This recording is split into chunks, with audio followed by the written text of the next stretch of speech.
So we'll give 20 minutes to read it and then we'll start on Monday. Thank you. So members, you've all got a copy of there was a late response from the applicant for the first item.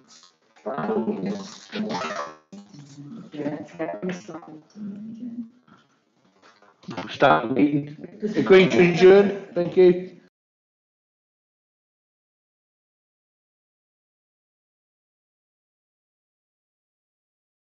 Well, if you adjourn, I don't know who's present because you need to do that business first. Okay. Thank you. Councillor Thomas not here yet. Two technical things. We've got to start the agenda. First thing on the agenda is the policy tracks. Councillor Princely on other councils of business. Okay, thank you. Decorations. Sorry, can I just say I've got something around 12:15. Okay, no problem. I too will need to leave about 1 at the very latest. Okay, thank you. Declarations of interest, anyone? Yes, Cassia. I used to be a member of Angel Yard, and I do know one of the current active family members. But will it make any difference? Thank you. I would strongly in that if you ask you to and you leave the room during the consideration of that item, you do have a right to speak as a member.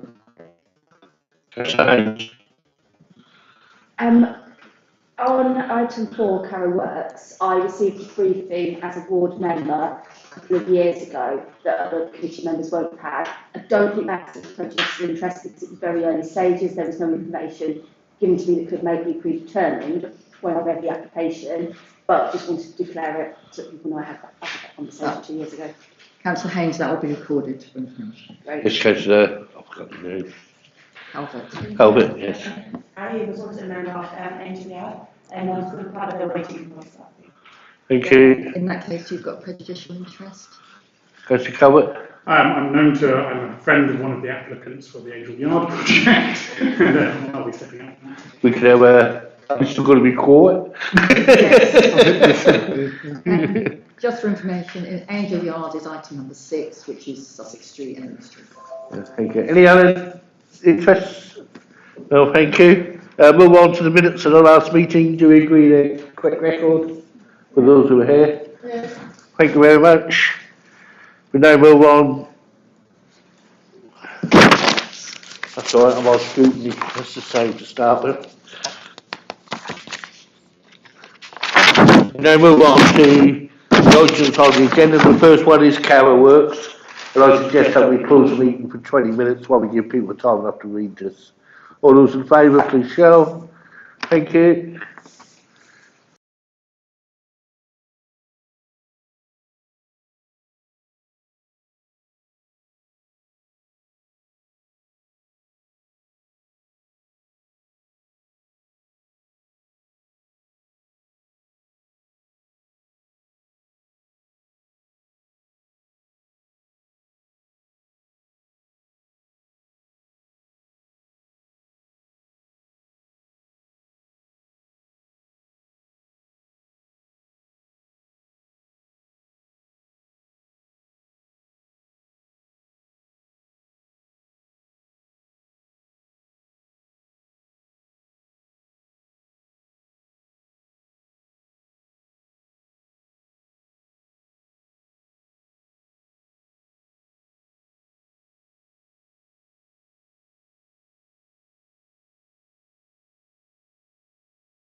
have enough time to read this and digest it so we can carry on with this item today?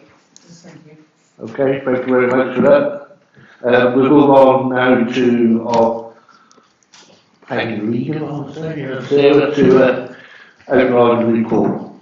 Well, I just wanted to come back on the response to the request for the deferral. So I don't intend to come back on any of the specific points. You've essentially had 3 documents in front of you covering email, the representations in response to the reasons for refusal, and then the representations from the applicants to the master plan, which has since been adopted by the council. Yet again, the applicant suggests at the 11th hour that our issues can be resolved by the submission of new information. Bearing in mind the scale of change that's needed to the application to reflect the reason for refusal, the council considers that there is no case for this requested open-ended deferral. These are substantive issues that require proper and full engagement with the council and consultation with a wide range of stakeholders, not least the general public. This will necessarily take time to do, and bringing forward such substantial change to the application by way of amendments would be incredibly complex and would create significant and considerable scope for public confusion. It's our opinion it would be far cleaner, quicker and easier for the applicant to withdraw the application and resubmit, having addressed the issues as set out in the report to you today. This option, alongside engagement with us, has been open to the applicant and they have not taken it forward, notwithstanding the fact that they've been aware of the recommendation for refusal coming to committee for some weeks. The fact remains that the scheme is entirely flawed. A formal decision at this stage would not preclude discussions about the development site. It would provide absolute clarity for all involved on the council's position and the areas required for substantial revision. There's reference in the email to you about discussion between third parties and the council's senior officers. This is not relevant to the consideration of the planning application. I strongly urge members to determine the application saying refuse the request for deferral. Chair, I don't think we should debate the request for deferral as the first item. Thank you, Sarah. Well, it's been suggested that we have a deferral. I did ask members if they wish to carry on today. Do they wish to carry on or defer this completely?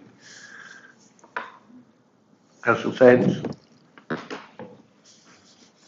The application is completely and utterly flawed. I mean, when we've had major applications in the past, we've had prior to a planning hearing, we've had a detailed presentation from the applicant, often with animations, and I can remember in the past sometimes with models, but we're lacking so much detail here. Talk about deferring rather than. Yeah, just defer and Yeah, well, then to simply refuse would give them grounds for appeal. I think it needs to be deferred and they need to. Members, you're asked whether you wish to defer consideration of this application or whether you want to consider whether to either refuse or, well, to refuse, the recommendation is to refuse the application, but you need to consider that report before you make statements about how you wish to, what you think about it, because obviously you may not wish to refuse it once you consider the application. You do have to go open-mindedly into considering that. I'm certainly open-minded, but I think we should defer.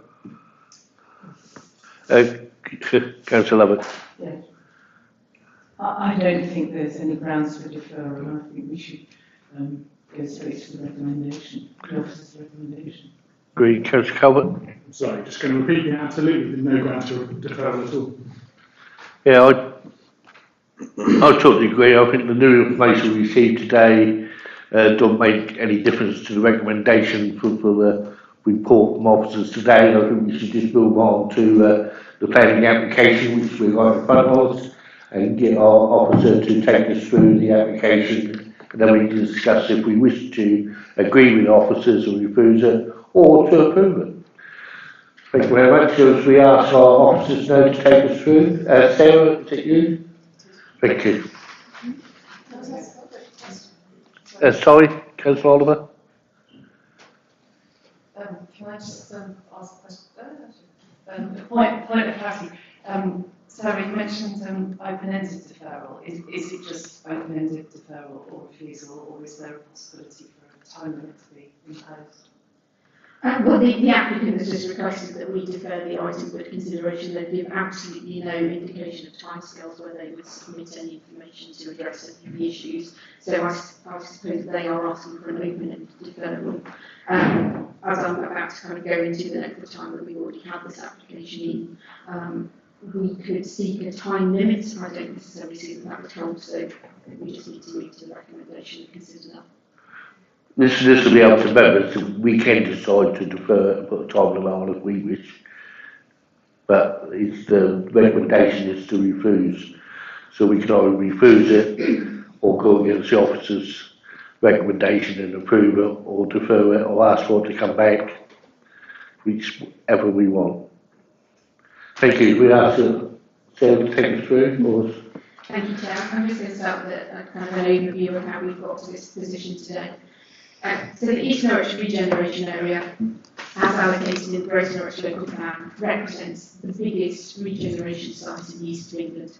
It is genuinely a once-in-a-lifetime opportunity to transform this part of the city and create a new quarter with residential and commercial uses complemented by community facilities with incredible connectivity available between Forest National Park and the city centre. Significant transformation can be realised, and the allocations supported by the Stage 1 and Stage 2 master plans adopted by the Council demonstrate how this is achievable and the infrastructure required to support the development of this new community in Norwich. Significant time and investment has been made and continues to be made by the Council in working towards the realisation of this opportunity, with resources recently approved in the budget setting process to support delivery. The GNLP was formally adopted by this Council on Tuesday the 12th of March at its full Council meeting and is now the adopted development plan against which applications should be determined. It is therefore incredibly disappointing that we sit today in this room with a recommendation for refusal on the application for the part of the site known as Carry Works. Our officers have worked tirelessly to try and engage with developers and their agents, and we've been met with little to no enthusiasm to truly participate in the planning process from them. The application submitted by Field Properties in July 2022 was initially invalid. Significant information was missing from that submission: a viability assessment, a planning obligations assessment, several chapters of the environmental statement required for this development as EIA developments with the potential to cause significant environmental effects, a fire statement, various plans even, a travel plan and a retail and leisure sequential impact assessment.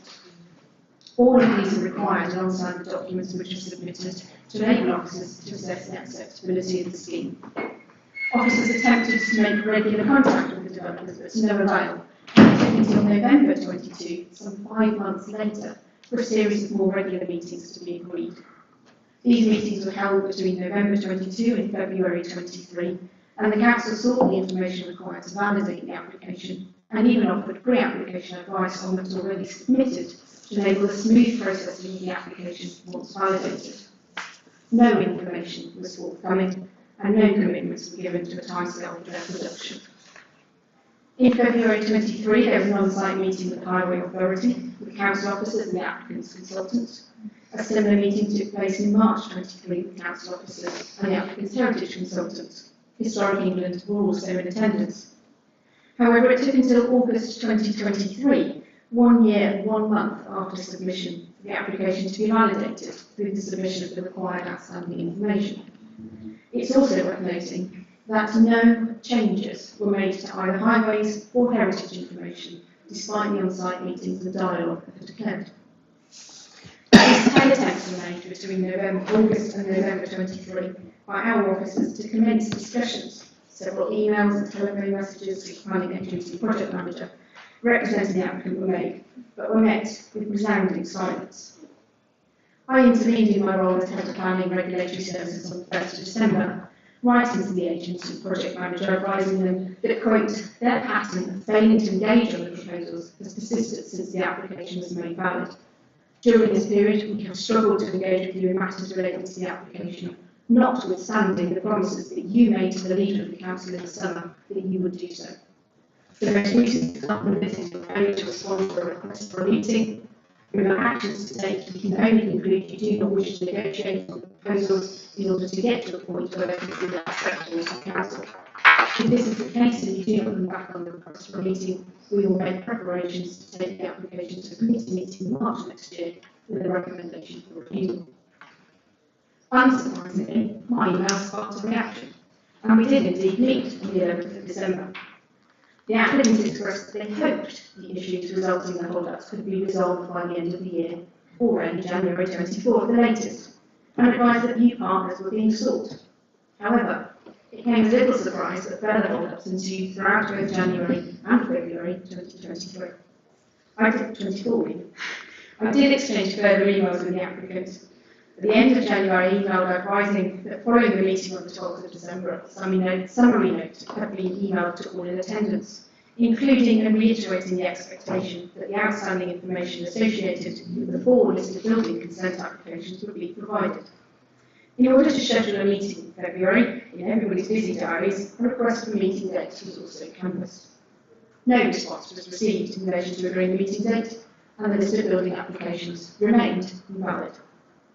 We were told at the meeting that you anticipated completing a new land scheme, if not by Christmas, then by early January. Then you were advised in early January that this was due between the 15th and 23rd of January. Further emails now highlight a further extended delay. There is a resounding pattern of failure to meaningfully engage with the local planning authority on this application. Promises of action are issued, but nothing ensues to give me any confidence that this situation will be resolved anytime soon. I stated further it's now more than 18 months since the invalid application was originally made, and almost 6 months have passed since validation, with no movement towards validate 4 listed building applications, or address the serious and significant concerns of both statutory consultees and the City Council. Given the continued delays, I considered it necessary to move to determination of the application and return the invalid list of building applications. I expressed it was my intention to present the items to Planning Committee in March, as set out previous correspondence with the recommendation for each to refuse the application. I stated in my email that officers had tried multiple times to engage positively to support them in validating their application. We offered pre-application advice, further advice during the period of invalidity, in recognition of the importance and significance of this application, not only for the site but the city as a whole. And I firmly believe as local planning authority we acted reasonably at every turn, but that the applicant has consistently failed to engage or show serious commitment. The time has come for a decision, was the end of my email. The application before you today remains exactly the same as it was when it was submitted in July 22 and was supplemented in August 23 when it was validated.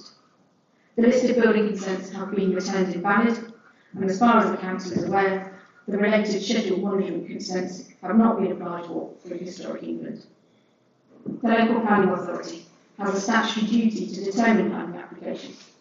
You have an application before you today that deviates so far from adopted policy that it cannot be amended to be made acceptable, except by amendments that are so fundamental they would require a new application, in my opinion. With little to no engagement from the developers or their agents, and a total of 23 reasons for refusal on important topics such as heritage, transport, ecology, housing, and design, to name but a few, my officers and I are recommending this application is refused. Sarah, the officer, will outline why the application falls well short of the GMLP allocation and the master plan principles. I hope that you will agree this application does not represent a form of development that is either appropriate for the site, appropriate in the context of the allocation and the adopted master plan, or indeed appropriate for Norwich. Thank you, Chair. Thank you. And the other Sarah, carry on and take us through the report. Thank you. Thank you, Chair. Right, can I first draw your attention to the updates report that got circulated yesterday. There's just a couple of points in there relevant to there's just a clarification in there that there has been a stage 2 of the East Norwich Master Plan put before members Cabinet a couple of years ago, so it's just clarification of that. And also there's clarification on the wording for the refusal reason number 8, which I think is hopefully self-explanatory within the updates report. So just to recap, considering this application in the context of a new part of the development plan, and that's the Greater Norwich Local Plan, which was adopted by the council last week, I think it was, wasn't it? And this replaces the joint core strategy at that strategic level. So before delving straight in, I thought we could start here with a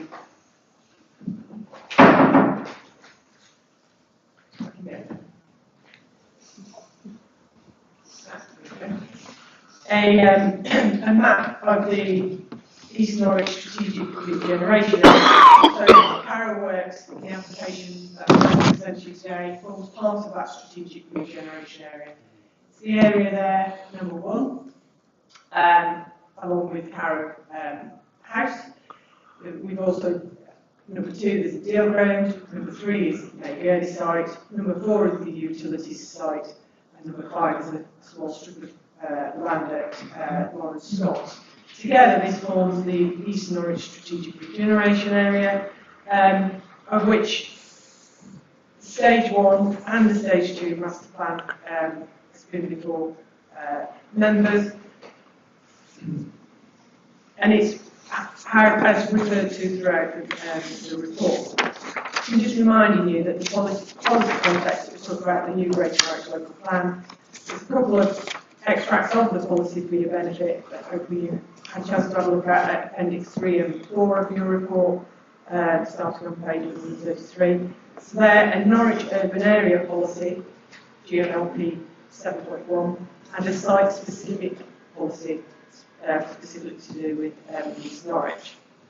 So it's a site, the whole of the East Norwich Enstra, I can't call it, I think, is a strategic allocation for a mixed-use development providing in the region of 3,362 homes and employment opportunities for 4,100 jobs.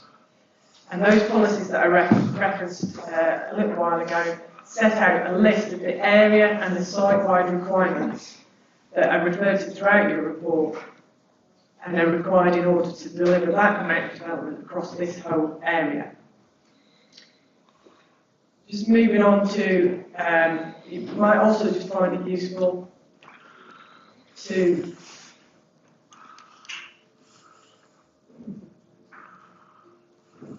there we go.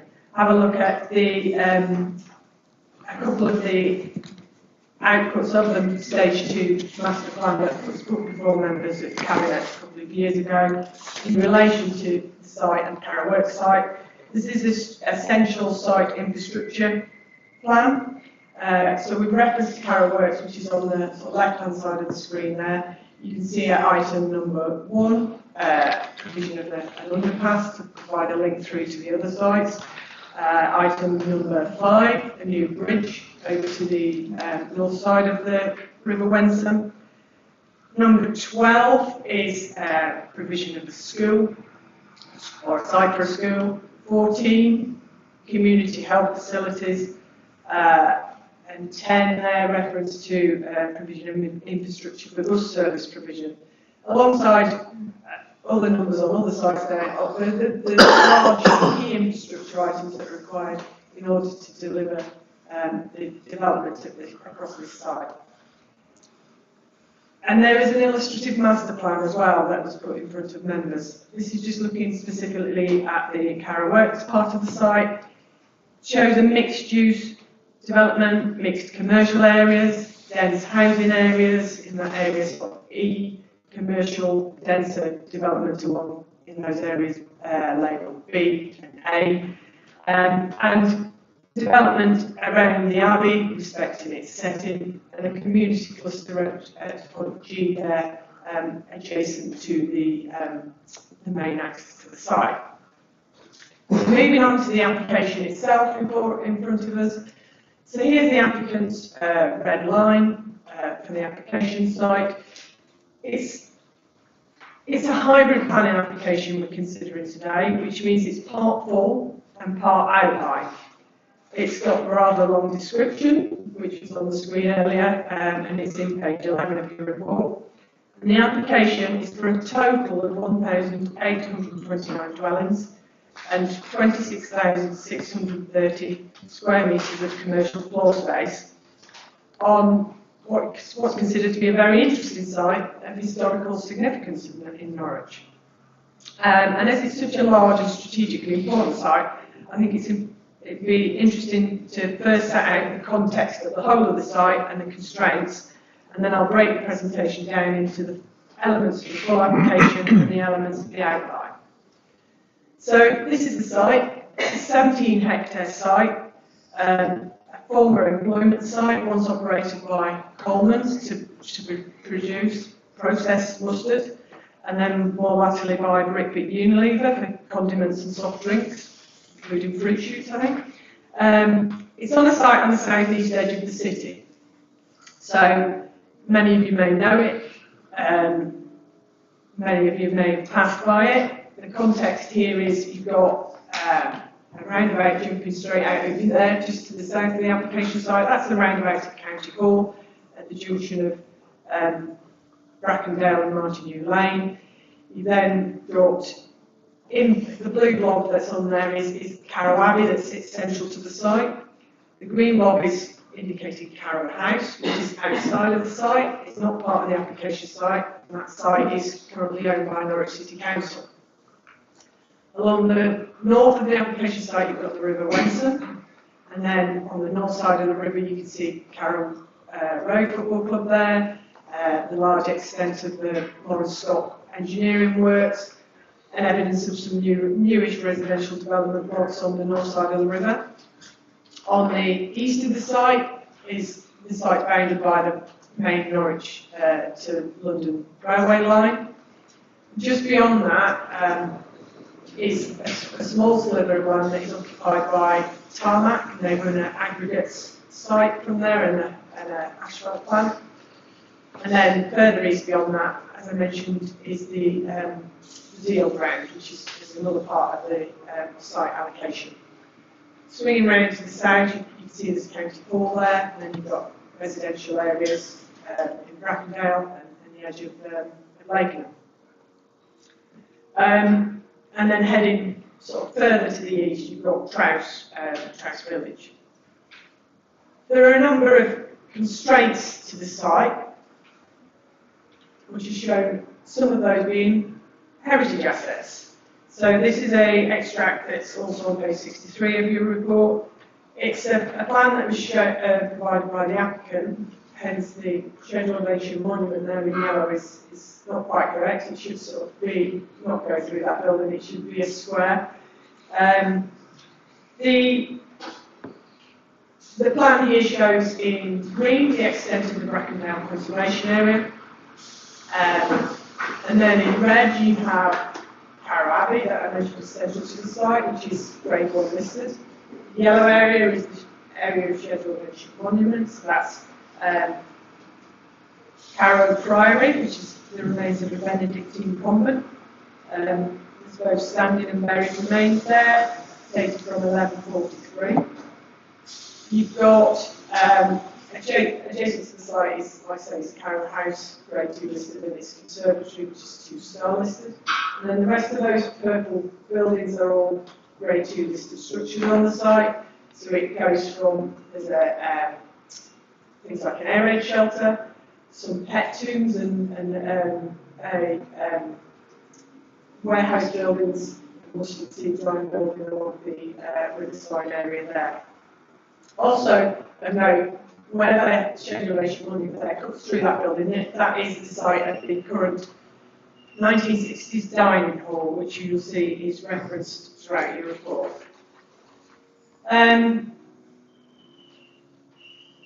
There are other constraints to the site, one of that being trees. There are a number of tree preservation orders on the site. This is a plan from the council's system showing in circles there individual trees that are subject to preservation orders, and then the hatched outlines are groups of trees. So they're clustered in what I probably refer to in your report as the historic core. So it's an elevated plateau in the site, which contains a lot of historic structures. There's a lot of trees in that area. And then the work site was sort of developed around that, and it sits at a lower level. It's a level that then leads down to the river. Just for a bit of context there, here's an aerial photograph of the site, showing, you can see where it says Carrow Abbey in the centre, and demonstrating the extent of demolition, because the majority of the structures on the site, with the exception of some listed buildings, which I'll go through in more detail in a short while, will be demolished. So those large-scale warehouses, the ones with the yellow roofs, the ones with the grey roofs, the majority of the structures on the site were removed. This also shows sort of that sort of area of space in the centre of the site, indicated by the trees, is the area where the scheduled ancient monument sits. I realise it's a long report, so to make it more manageable, like I say, we'll separate it into the full and the outline. I'll go through some photographs, selection of relevant plans, and then finally at the end I'll bring it all together with an overall sort of summary assessment of the application. So this is a hybrid parameters plan. It's a plan that they provided, the applicants provided. The red dots are dots that actually propose over that, so you can ignore them for a minute. But the blue extent of the blue area is the extent of the full application. So it's what's being considered in detail here. It's approximately 5 hectares, so about 30% of the total site area. It includes seeking approval for 2 vehicular access points, so an existing access point there from the roundabout, and a second access point, a new second access point, which is a little further along Bracken Vale. It's seeking approval of an internal loop access road there, which is mainly not entirely existing at the moment, and in between areas of public realm. So they wrap around some of those buildings, which are shown to be retained and form part of this full application, because a lot of those are listed buildings, so the red dots denote the buildings that are listed. Others are non-designated heritage assets, one of those is a locally listed building. And the whole of this full application will provide 143 dwellings and 17,625 square metres of flexible commercial floor space, so a yet unspecified mix of retail, leisure users, light industrial, etc. Specific elements involving those heritage assets that are shown in red there include conversion of the Grade 1 listed abbey, which is a combination of physical works both inside and out to create 3 separate dwellings, demolition of the dining hall, which is immediately to the north of the abbey, and the erection of 9 new dwellings, and then conversion of a lodge, gardener's cottage, cart shed into 3 separate dwellings, which is a listed building, stables cottage, which is a locally listed building, to residential use, and then conversion of an extension of 6 other buildings along the riverside area into flexible commercial and residential uses. So that's the whole extent of that blue area. So the main issues that have been associated with the full, or 2 of the main issues, and not the only issues, with the full application are those of heritage and access and movement. So I'll move on and look at heritage in a little more detail. So this is main issue number 5 in your report, which starts at page 60. As I've explained, it's a historically significant site in Norwich. There's some high significance assets. One being the abbey, which is shown on this photograph here, which is Grade 1 listed. The oldest part is the bit adjacent to the quite large-scale dining hall there, that you can see with the solar array on the roof and plant on the roof. So the oldest part is immediately adjacent, and then there's more modern, when I say more modern, 19th century additions as you head further to the right of the photograph. In the rear, at the front of the site is the existing access that brings you up to the abbey, and to the rear you can just see sort of some of the ruins and the scheduled monument. just swing round, a view from the south, so you've got the end of the abbey, and all those trees and you can see a bit of some formal garden area there and some of the ruins. And then on the very edges of that photograph, you can see in some of the large-scale structures from the works, large-scale houses and silos. Swinging right round, sort of looking down from the east, so the area of the scheduled monuments in front of you. You can see some of the ruins that are exposed. There's a lot under the ground, sort of remains of former priory. Some of those are beneath the dining hall structure. And swinging right round, so this is the river behind you, looking from the north across the site. You've got the Abbey Central. So you can see the space around the Abbey at the moment in this historic core of the site. Some close-up photographs, just a nice sunny day there. This is the west elevation, the entrance that you sort of enter to at the moment. This is the 1960s dining hall, quite a large scale but lightweight structure, block glazing. View from the sunken garden, which is itself is listed. So you can see the dining hall and the Abbey relationship there.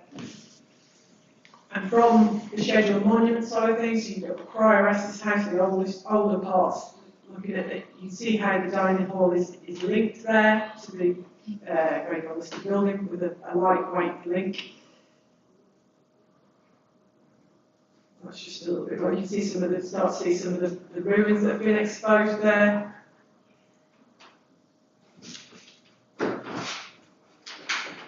And then from a little bit further away, you can see again some of the ruins and the trees.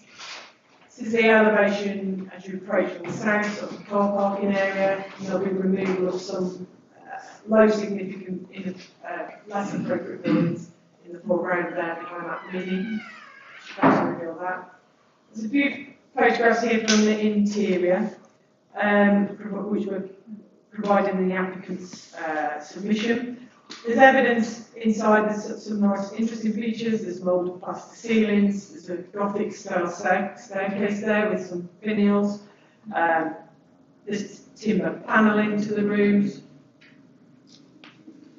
There's a quite nice sort of gallery area there with a tapestry.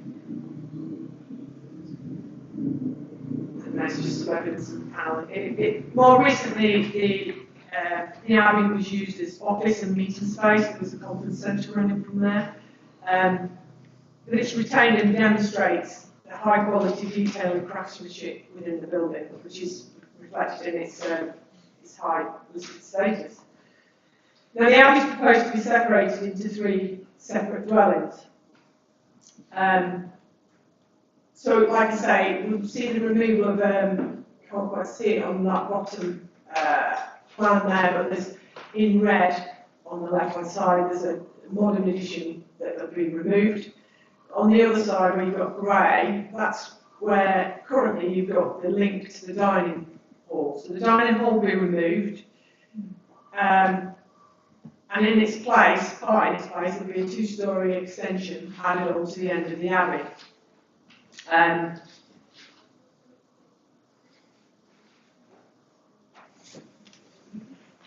So that's so from the southern elevation, you're better reveal the significance, that's an improvement.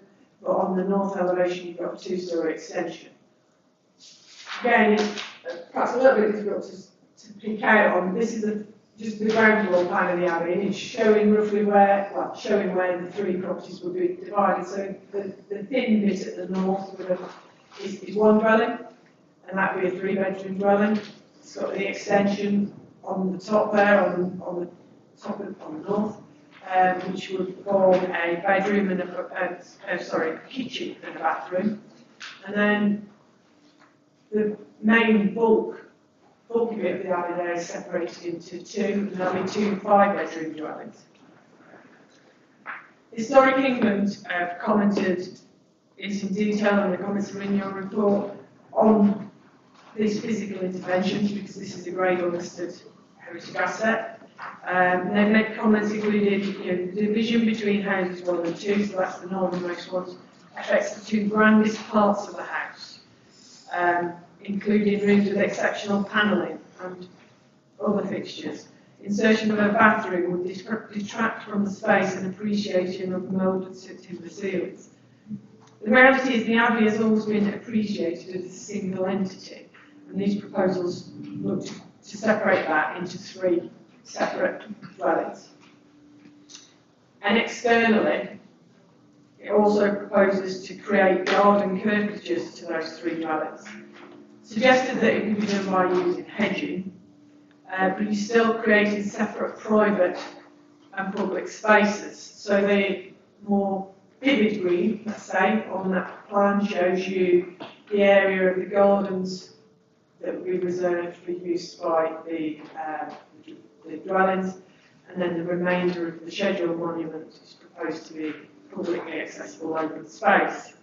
So it's going to sever that relationship between the Abbey and the scheduled monument, the ruins, which have up until now have been seen together.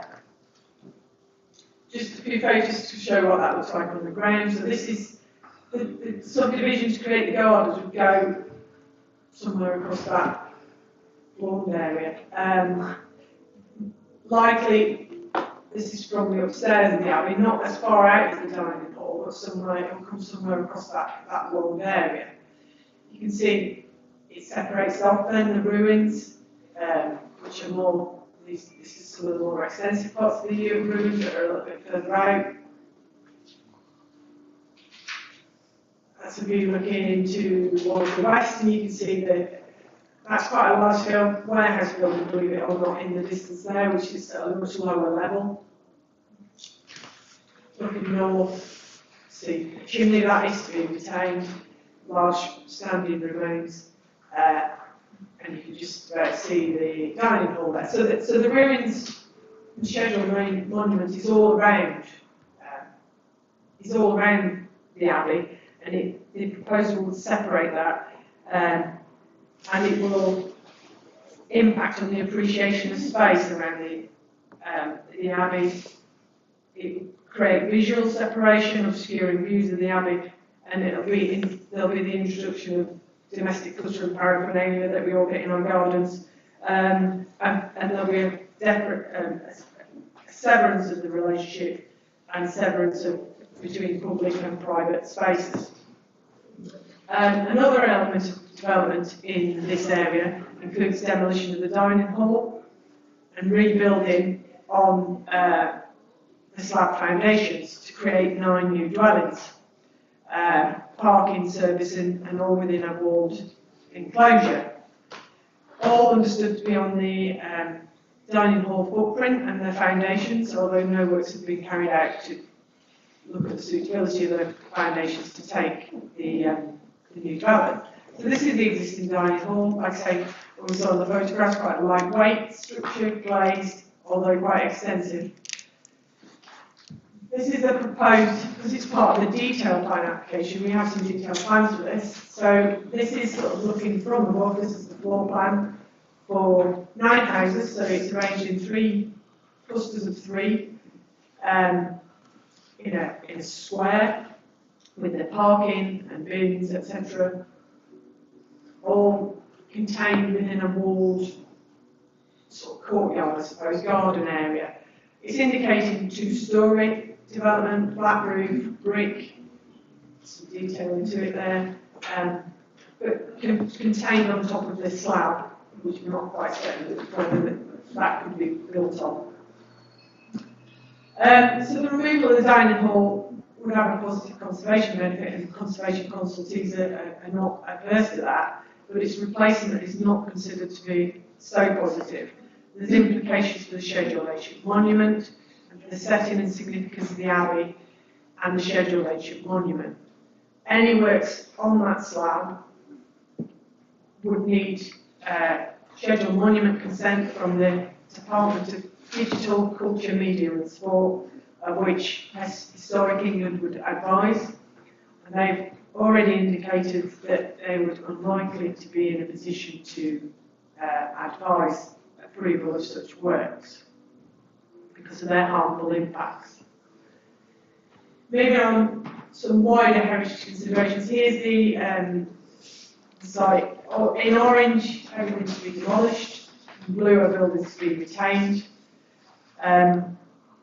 including some listed buildings. So building number 92 on there, 7 and 8, and 35 along the riverside are all listed buildings to be retained. This is quite a nice one, building number 92, as you come in from the entrance from Capenhall Yard. It's grade 2 listed. So we talk about flexible uses here. I think there was mention of a food hall in this area. This is part of building 7 and 8, which is grade 2 listed. And next to it is another building that's going to be retained, less historic merit arguably, from a more modern period, called building 209. It's already quite dominant within the section of the listed building there. And this is the view, the structures on the right-hand side of the photograph there, the more modern warehouses are to be removed. This would be the main east-west route throughout the site, so there's reference in the report to the importance of the route through the site and towards to the deal ground to create connection. So that building 209 that we looked at is the grey bit of this proposed elevation. And the blue and red bits are the extensions of that building. So it's an outwards and an upwards extension, adding 3 stories on top of it, which is clearly going to have an impact on the setting of listed buildings around it, which hasn't been given a lot of consideration, or enough consideration within their submission. Just whiz through a few photos here of this. So this is from the riverside, so from the north. So you can just see with the little dormer windows on there, that building number 92 that we talked about. And then that large-scale building on the left is within the Carrow site. And that was the site of the former Carrow Bridge across the river. And it's a potential location of a new bridge over to the north. Looking from the north riverside east, you've got buildings along the riverside. So the one in the immediate foreground is on the adjacent site, so it isn't part of this, but from the one with the grey sort of tower to it, there at Carrow Works, you can just see the listed buildings 7 and 8. A little bit closer. This is heading a little bit further down the riverside. Some of the buildings in the distance will be removed and replaced with other large buildings. Looking back the other way, back to the west, so you've got the new development. I'm stood on the north side of the river with the new development around Carrow Road, the residential development there. Just looking at it's quite significant structures there that provide an historic setting on the approach to Norwich along the river. And this is looking from Carrow Bridge itself. The Carrow Works in the distance.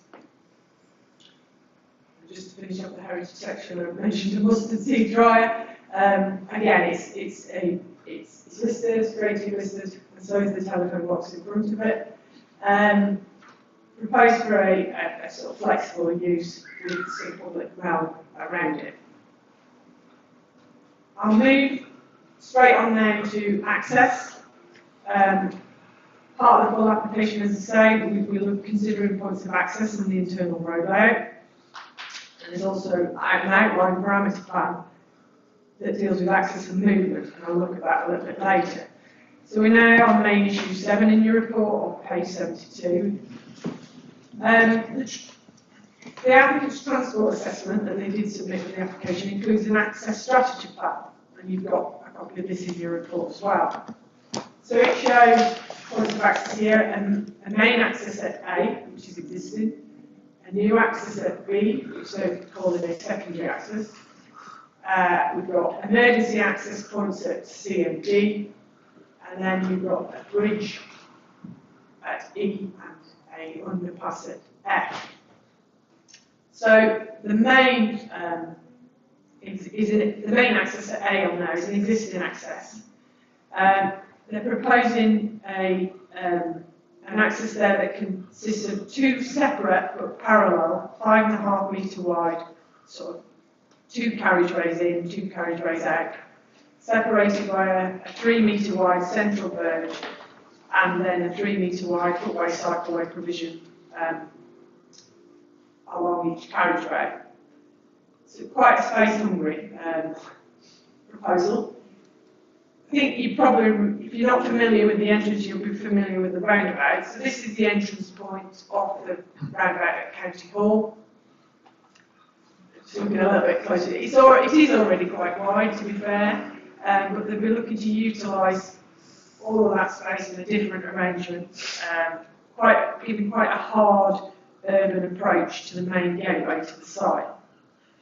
The Highway Authority don't consider that the location of the site as a busy part of the strategic road network is suitable for the arrangement proposed to serve as a singular point of vehicle access to the site for the amount of development proposed. They advise that the main access layout is not acceptable as it would result in a highway safety concern. And they're keen to ensure access resilience to ensure access to the housing and employment can be maintained in the event of there being an issue on the roundabout. So it's not acceptable to access the site just by the one existing point of access for resilience reasons. So they propose a secondary, as they call it, point of access onto Brackendale in a location somewhere where that road sign is there. So through that wall, which is quite a well-known, important, continuous feature along Brackendale there, they're proposing a left turning exit design, so you left turn in, left turn out, which would restrict, the applicant is saying, would restrict general use of this access, resulting in it being lightly used under normal conditions.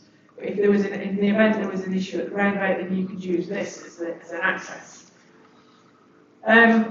It's a busy section of the highway network, as we probably all know, often experiencing queues. And the Highway Authority consider not only is the principle of a junction in this location unacceptable, but the junction form proposed is not appropriate. So like I say, to get a new access in there, we'll see the removal of a lot of those trees, vegetation, and the front boundary wall, and there will be consequential impacts on the character and appearance of the Brackendale Conservation Area.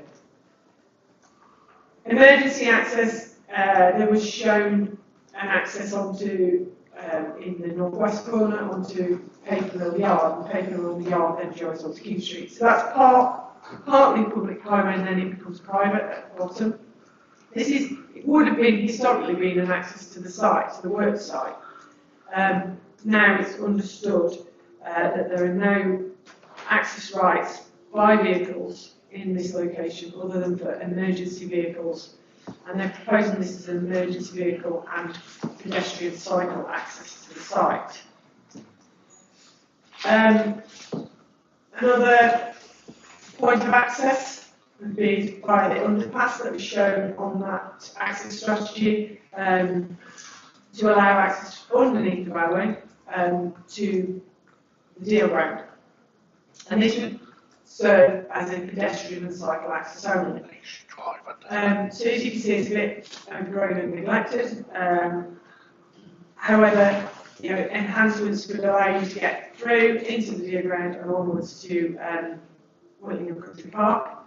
The underpass itself is owned by Network Rail, and it would require collaboration with Network Rail and the adjacent landowner of the deal ground to secure this.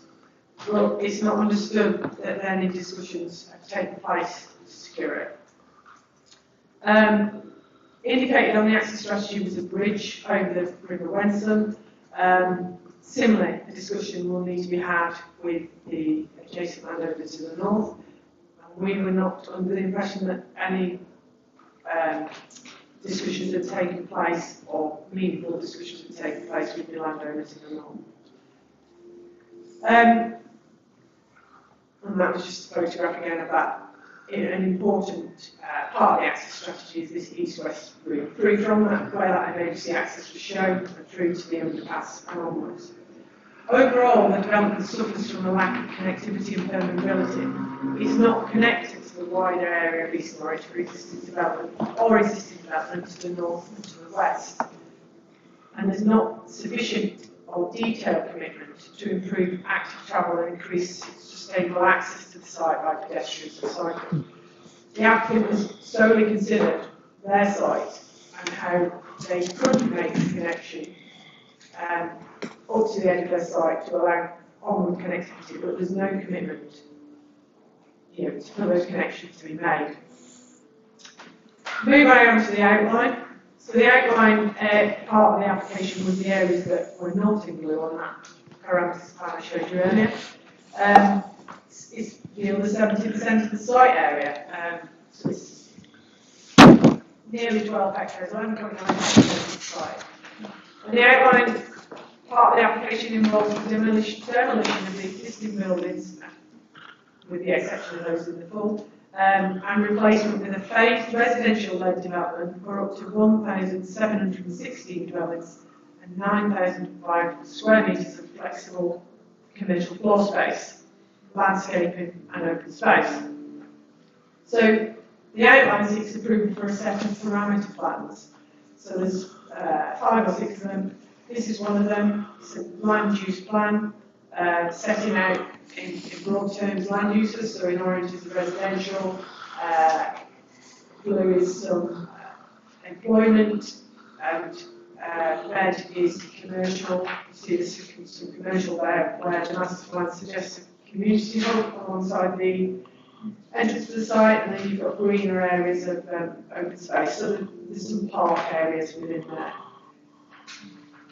Demolition plan is sought approval as a parameter plan, so all the orange buildings would be removed and the grey ones would remain. There's a public open spaces plan which shows public open space. In the lighter green are the areas of public space, and in the darker green are the areas that they want to be reserved for private amenity around the Abbey, around some of the buildings that are to be converted there. There's a couple of linked parks there that link between the river and the area of the scheduled monument itself. There's a park around the chimney, called the Chimney Park. But on the, sorry, not too quick there. On the matter of open space,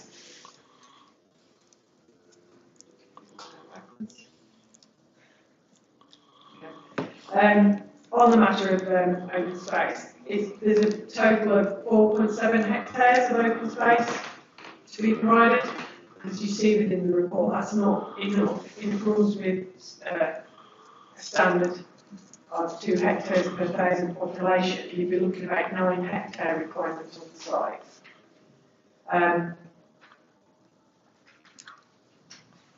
This is another parameter plan that's seeking approval for proposed heights. It's recognised that there's going to need to be some scale, some height on this site in order to achieve the amount of development that the master plan suggests should be accommodated on the site. It's how that's distributed is the consideration. So in the darkest of the reds there, up adjacent to the swing bridge over the river, is the greatest height, so at 11 to 14 stories. And then you've got the darker red along the riverside would be 8 to 11 stories. The orange, closest to Carrow House, is 6 to 8 stories. And then you've got 3 to 6 and 1 to 2. So the idea being that you have lower height and lower scale closer to the Abbey and greater scale along the riverside. But you've got to consider this in conjunction with the heritage considerations part of it, and it's difficult, to just block it in this way. And then finally, access and movement parameter plan. We talked about access before. It's showing you those access, indicating those access points. Although interestingly, it's not showing you a bridge over over the River Weston there. It's also showing you, indicating sort of public paths through the site, through the scheduled monument there. Sort of perhaps indicate a little bit how the development proposals could isolate and separate some of those heritage assets. So, you know, it's careful consideration of that. So the idea is that the site needs permeability and connectivity to the rest of the strategic regeneration area, and it allowing linkages and connectivity through the site from the city to get through to Whittingham Country Park and the Broads. And there's an importance of this east-west route through the site. Needs to be easy to navigate. It's likely that it would become a diversion of the National Cycle Network Route 1. It's a little bit wiggly in that northeast corner there, trying to find the underpass. So it's not really had a lot of consideration as to how best that you'd be able to navigate on this really important route through the site. And like I say, there's no certainty of commitment for any of these connections beyond the applicant's site boundary. The outline part of the application also includes an indicative, illustrative master plan. So this is just that, it's indicative, it's how it could be developed according to the applicant. And it's in conjunction with a more detailed site-wide design code. So it's showing you areas of open space around the Abbey and areas of higher density blocks alongside the river and lower density housing towards the railway there.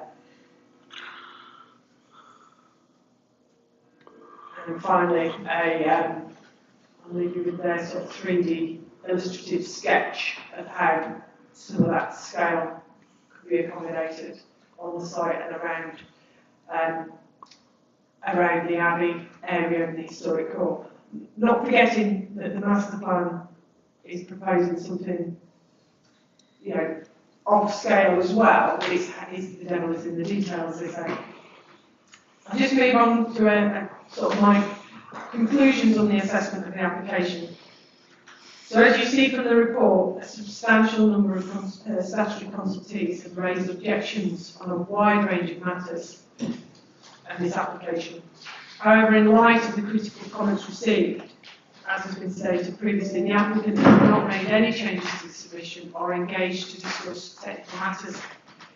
So if we start with the positive or the public benefits of the application, it's recognised that these development proposals will bring economic benefits in the form of employment, both firstly during construction and longer term through employment opportunities that we created through an as yet undefined mix and amount of commercial elements for this mixed-use development.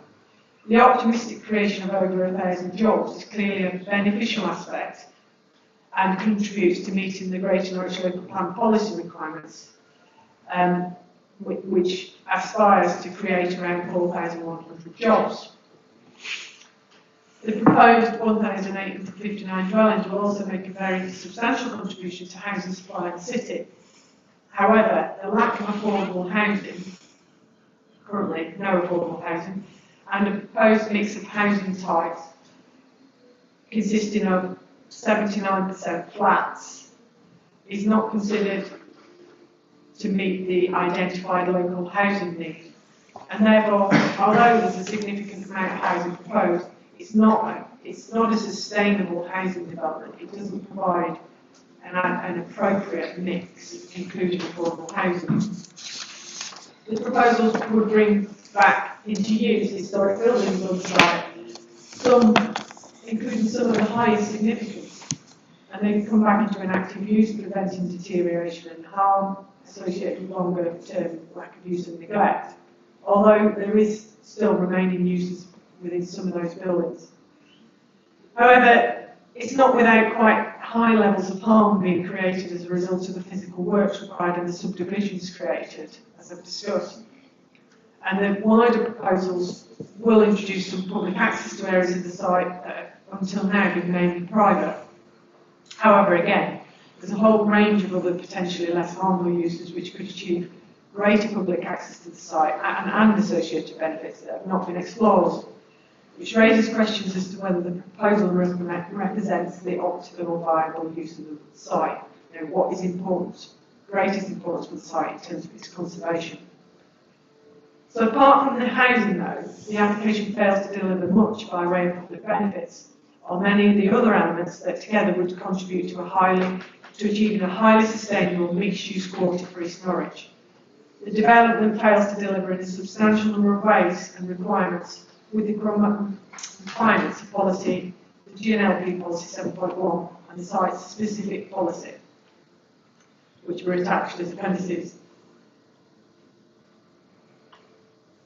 In addition, many of the deficiencies in the application would prejudice future development and restrict options across the remainder of the strategic regeneration area due to the poor connectivity and limitations to movement that would arise as a result. The application has failed to demonstrate an acceptable access strategy which provides access to the site by vehicles in a manner which doesn't impact on the safe and satisfactory function of the highway. It requires much greater emphasis and real commitment to provide sustainable access for all. This requires adequate new and improved on and off-site facilities for pedestrians, cyclists and people with disabilities to encourage walking, cycling and wheeling, together with improved public transport access to the site in order to maximise sustainable transport and connect with and permeate through the site and link through existing and proposed new infrastructure with adjacent sites and local services. There is no certainty within submission of the delivery of any off-site infrastructure, including improvements to the existing highway network. No firm commitment to the provision of bridges or railway underpass enhancements, which are essential to connect the site to surrounding developments and other parts of the strategic regeneration area. Poor connectivity and limitations to sustainable accessibility, it's a mouthful, and permeable movement to, from and throughout this development are quite significant failures, which will result in the development which is isolated from its neighbours and the rest of the city, limiting access to infrastructure, jobs and services for its new residents. The site and the proposed development essentially will remain in isolation, and it will fail to deliver the essential elements that a new mixed-use quarter at East Norwich requires. So the site's isolation and isolation from services is exacerbated by the lack of provision of necessary social infrastructure on the site itself. This includes no provision of the service site to allow delivery of a 2-4 elementary primary school, as the policy requires, and which County Council Children's Services have confirmed is required, and no provision of land to secure improvements to healthcare infrastructure sufficient to serve the whole of the East Norwich area, as again required by East Norwich policy. On heritage considerations, although heritage consultees support the principle of regenerating the site, the current submission fails to respect the site's heritage by repurposing the site's heritage assets and opening it up to public use in a way which improves their setting and maintains an appreciation of their significance. The residential use of Carabia's 3 dwellings has not been demonstrated to represent the optimal viable use of the site. Of the grade 1 listed building or the area of scheduled monument.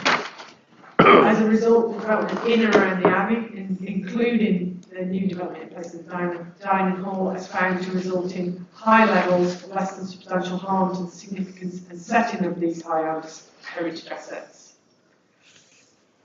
And aside from the development impacting on the immediate setting and significance of the historic core, there's impacts in the wider areas of the site, and again, these have been found to result in high levels of less than substantial harm to the significance of designated heritage assets. The impacts of heights and some of the new build elements within the outline proposals and their specific arrangement in proximity to some of the more sensitive heritage assets have significant potential to result in harm on setting and significance of heritage assets. So these levels of cumulative harm together need to be weighed up against those earlier identified benefits of the proposals So this is a requirement of the NPPF, which requires less than substantial harm to be weighed up against the public benefits that were set out. And just finally moving on to more general areas where technical information is absent, hasn't been sufficient, or is lacking in detail, so that we're not able to fully consider or assess impacts. There's information concerning noise and air quality impacts is not sufficient, and it doesn't provide adequate consideration of the unrestricted operations on the adjacent railhead site. Information relating to green infrastructure provisions, including open space, landscaping, biodiversity enhancements in order to provide a net gain, and information on flood risk and site drainage is not sufficient to fully assess whether provisions are adequate or whether impacts are acceptable. There's also a proposed loss of visually significant protected trees, which hasn't been justified. Finally, on an environmental perspective, the applicant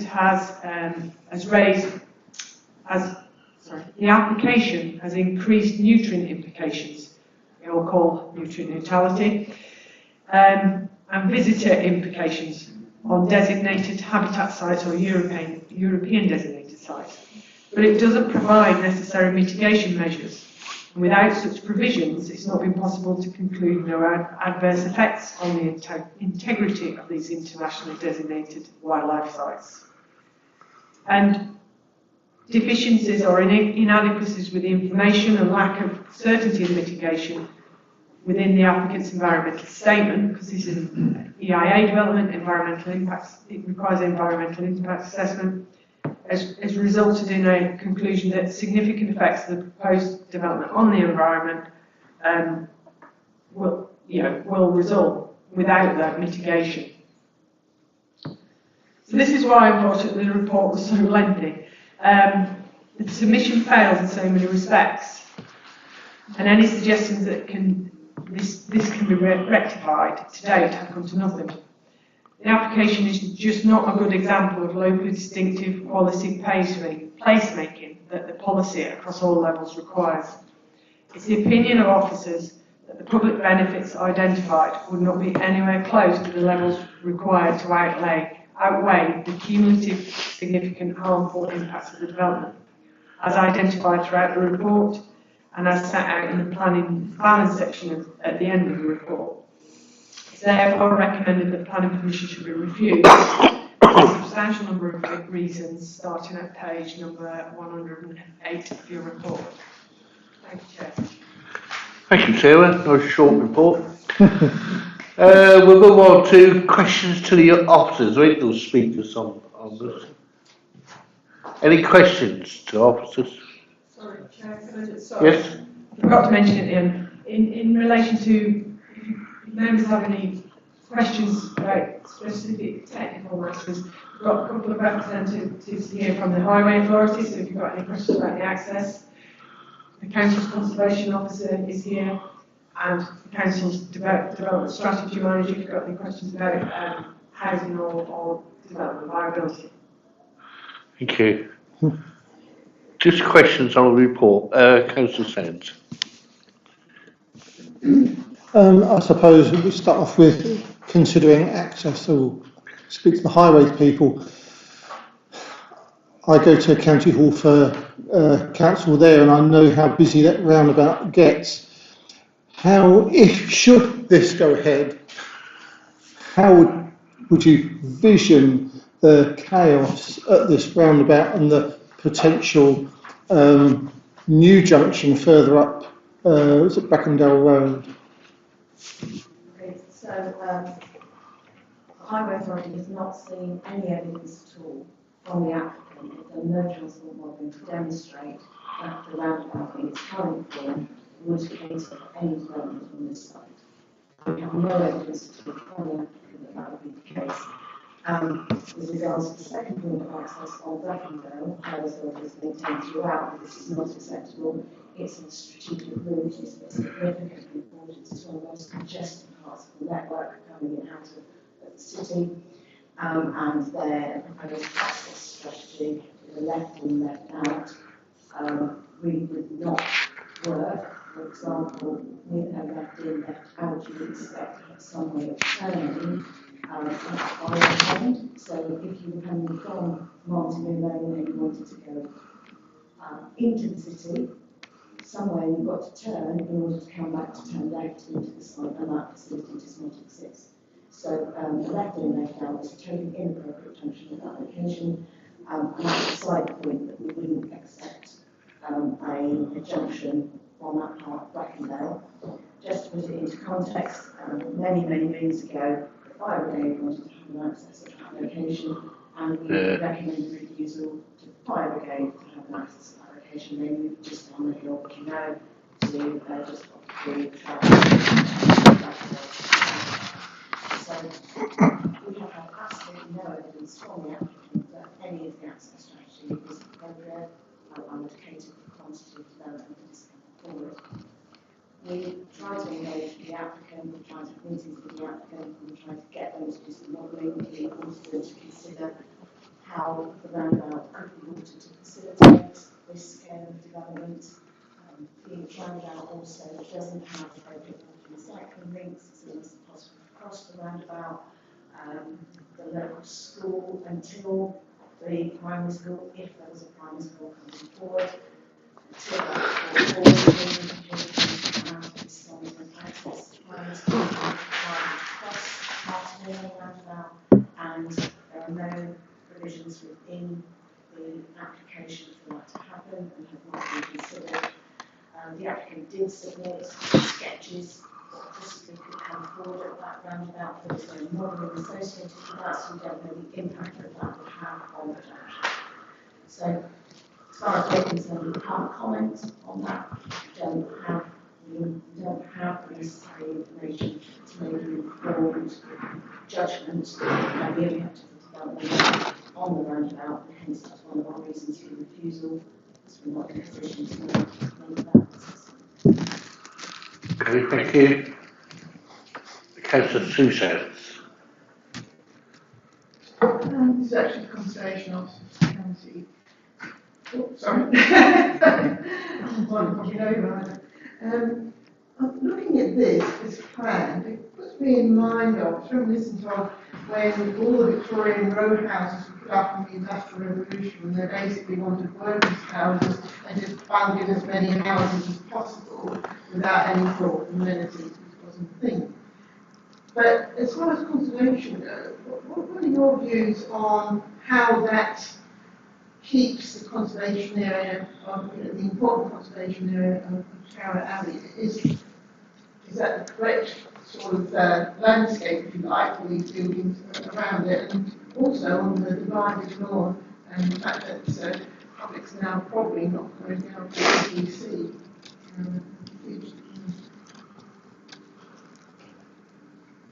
Thank you. These were questions. You need to put that really close for us to hear you, I'm afraid. Is that? Yes. Okay. These were our main concerns indeed.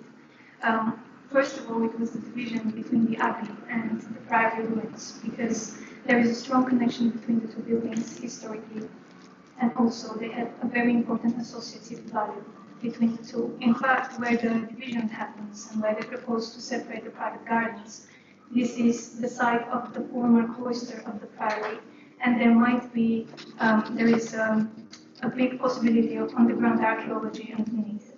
So the harm of this intervention is considered to be very high on the significance of both the Abbey, the Priory, and the connection between the two, and therefore on the character and appearance of the conservation area. Separately, the development around the Abbey, as you might have seen the pictures, there is the trees that exist on the side, they create a very screening effect. They separate the factory from the grounds where the Abbey is located. And that actually shows that in the 19th century, when the Coleman family took over the site, they paid very, very great attention onto what interventions they carry out. So when you are on the site, and you could only see that when you go there, you can barely notice that there is a full-scale factory just across and very, very close by. because of the trees and the fact that there is no significant development within the grounds of the Carrow Abbey. So one of our main concerns were whether the high buildings along the riverside would have any impact on the tranquil, secluded character of the Abbey grounds. The applicant has provided some images which assess views. They have put together an assessment which shows the potential height of the buildings along the riverside and how they would be seen from the Abbey grounds. So there were some concerns raised by Historic England and ourselves in regards to the visibility of this and just the protection of the trees and the fact that they provide that screening effect. Another thing that we also put forward to be considered was the connection between the different heritage assets, because all of the heritage assets on the site, they have significant value on their own, but what is really, really important is the connection between each of them. So, for example, even heritage assets that are not within the application site, such as the Harrow House, it has a strong connection with the Abbey, because when the Coleman family took over, they created the house, they lived in the house, but they used the Abbey as well as their library and things like that. So, I don't know if this answers your question. No, I think it does actually, and gives a clear idea, perhaps for us, myself in particular, who doesn't really understand the historical area as well as you do, the history view as well as you do, that it seems like we would be losing a great deal. Councillor Lowe. Yes, thank you. There's so much that's absent from this application, it's difficult to know where to start really, but I'm just going to look at the affordable housing and ask Andrew. When they, the applicants say that there is the possibility of unilateral undertaking to agree affordable housing, what do they mean by that? What they don't want to do is have affordable housing as a requirement of a Section 106. The reason behind that is that then no affordable homes programme grant from Homes England will be able to go into those units. So what they are hoping to do is to sign a unilateral undertaking. The planners in the room will be able to explain in more detail than I can. But essentially it's a bit of a promise that they will do if you kind of work with us, and then they can attract affordable housing grants into those. To my knowledge, we've never used unilateral undertakings on affordable housing. They cite an example that they have used in Welwyn Garden City, but if you read the officer's report from that one, basically it's not securing that affordable housing in any way, shape or form. It's just saying work with us and we will then achieve it. I'll pass over to officers perhaps to explain a little bit more about UU.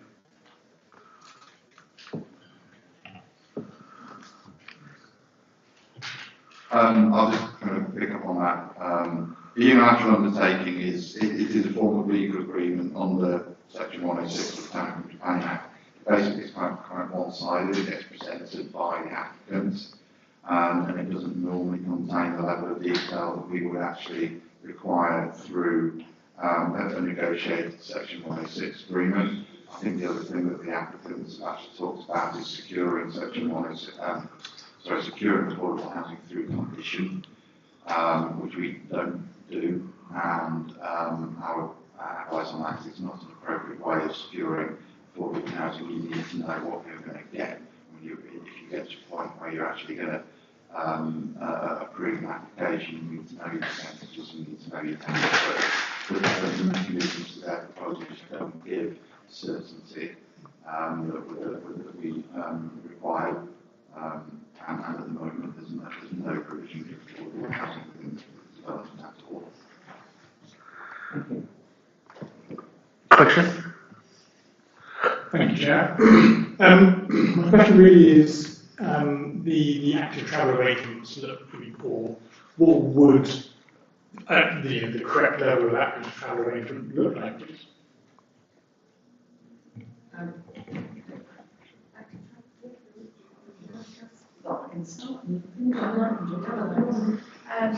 So, from our perspective, we would expect to see significant active travel provision. the site is in a highly sustainable location, has the potential to be highly sustainable, has the potential to connect very well into the city, also to the deal ground and to the other part of the East Norwich area. We would expect to see improvements to the King Street Harrow Bridge junction. We would expect to see improvements to the Brackendale King Street junction. We would expect to see things that are brought within the site, all to LTM 120 compliance. We would expect to see improvements to the Trans underpass secured, as well as potentially a bridge over the river. We would also be looking for improvements if you're cycling walking from the site, particularly if you're cycling from the site into the city.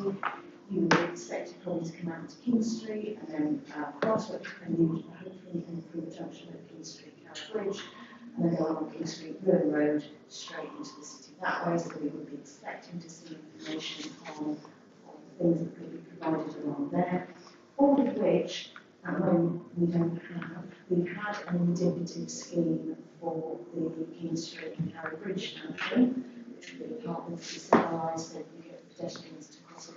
There's a horrendous junction now as you're walking down or cycling down there, you really struggle to cross to get into King Street and into the city. So there's a whole raft of measures that we would expect to come forward as part of this development. And to date, we haven't seen anything apart from the King Street Carrow Bridge, those sort of promises as what may or may not come forward, should come forward at my understanding. There's not much more that I probably need to add other than, I think, as I mentioned in my report, the location is great, but historically, access to the site has been restricted to just one or two points of access. So it's about opening that up and not just for access for getting appropriate access for vehicles, but it's about how people and cyclists can walk to the site and through the site and more improvements as well, so that you can make those movements into the city, whether it be along Brackendale or King Street, etc. As Liz said, there was indication within the applicant's transport assessment of potential areas that would need looking at and might need improvement, but no commitment. It was just sketches really. Maybe we could do this, maybe we could do that sort of scenario. But it needs more commitment.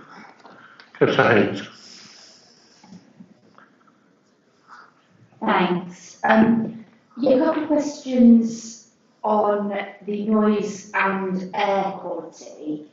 But under both of those items, it said that not sufficient evidence had been provided, any mitigation that had been looked at or anything like that. And obviously, where the site is, that's going to be a problem with any development that comes forward there. So what sort of information would we be looking for from a developer that could mitigate any noise and air pollution problems to our satisfaction?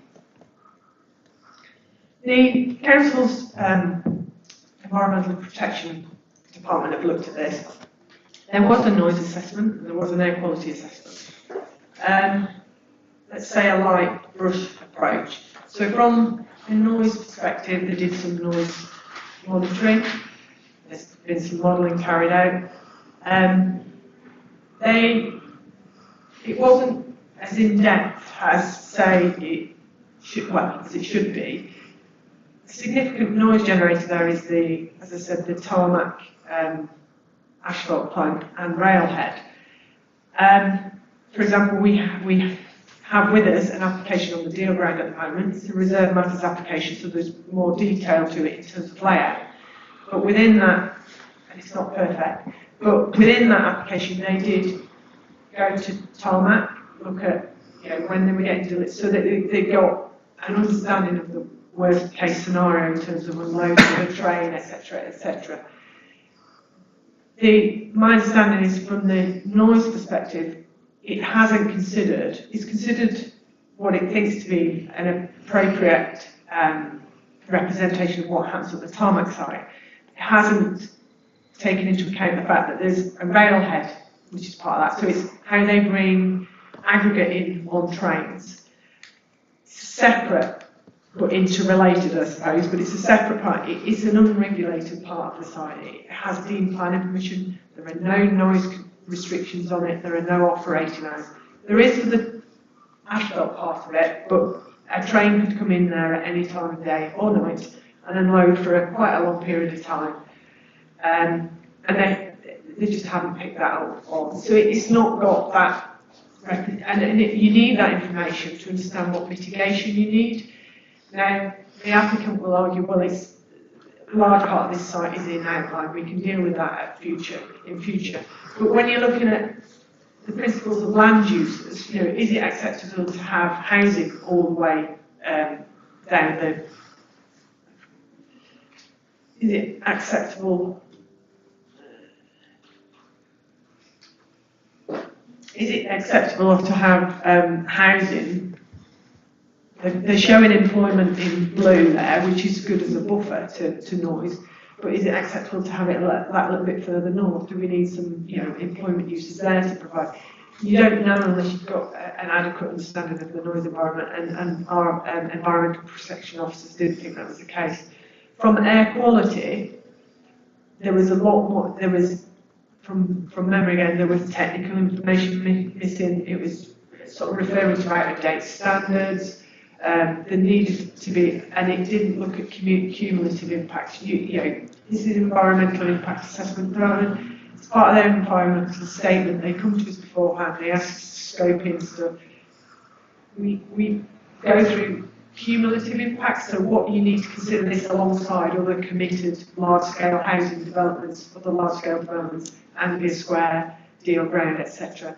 And they haven't looked at those cumulative impacts. So from both perspectives, different reports, possibly different consultants, I can't remember, but they missed the mark. It just didn't give us confidence that you could, you know, determine whether mitigation measures were required. And, yeah. Thank you. Oh. Question? So tell about yeah, question. They have made almost no provision for schools in this development. I'm not sure whether someone from counties can comment on this or our own planners, but it seems to me that in a development of this size, there's going to be quite a number of children. So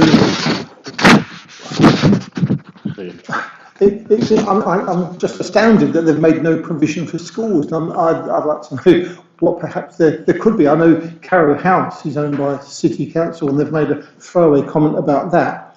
But I would imagine that's already earmarked for something else. So what can you comment about education provision and other recreation facilities? Because on one of the diagrams, they've got this little square right down in the bottom corner there for some sort of community recreation. It seems to me just so inadequate, you know. There's quite a amount of detail in the report on the school.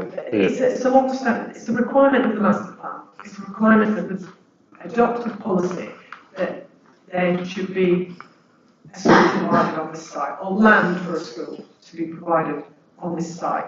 The county council will then, get the funding to provide the school.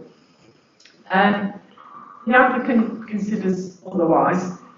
They provided two sources of information within their submission. First of all, in the environmental statement under socio-economic impacts, they had part of the submission. They went through and looked at how many children would be generated by the development, what that means in terms of demand, and then they go round and have a look at what the capacity is within existing schools. And that, from memory, did look as well at cumulative. You look at that alongside, like I say, cumulative impacts alongside other large-scale developments that are committed. That come up with one set of conclusions.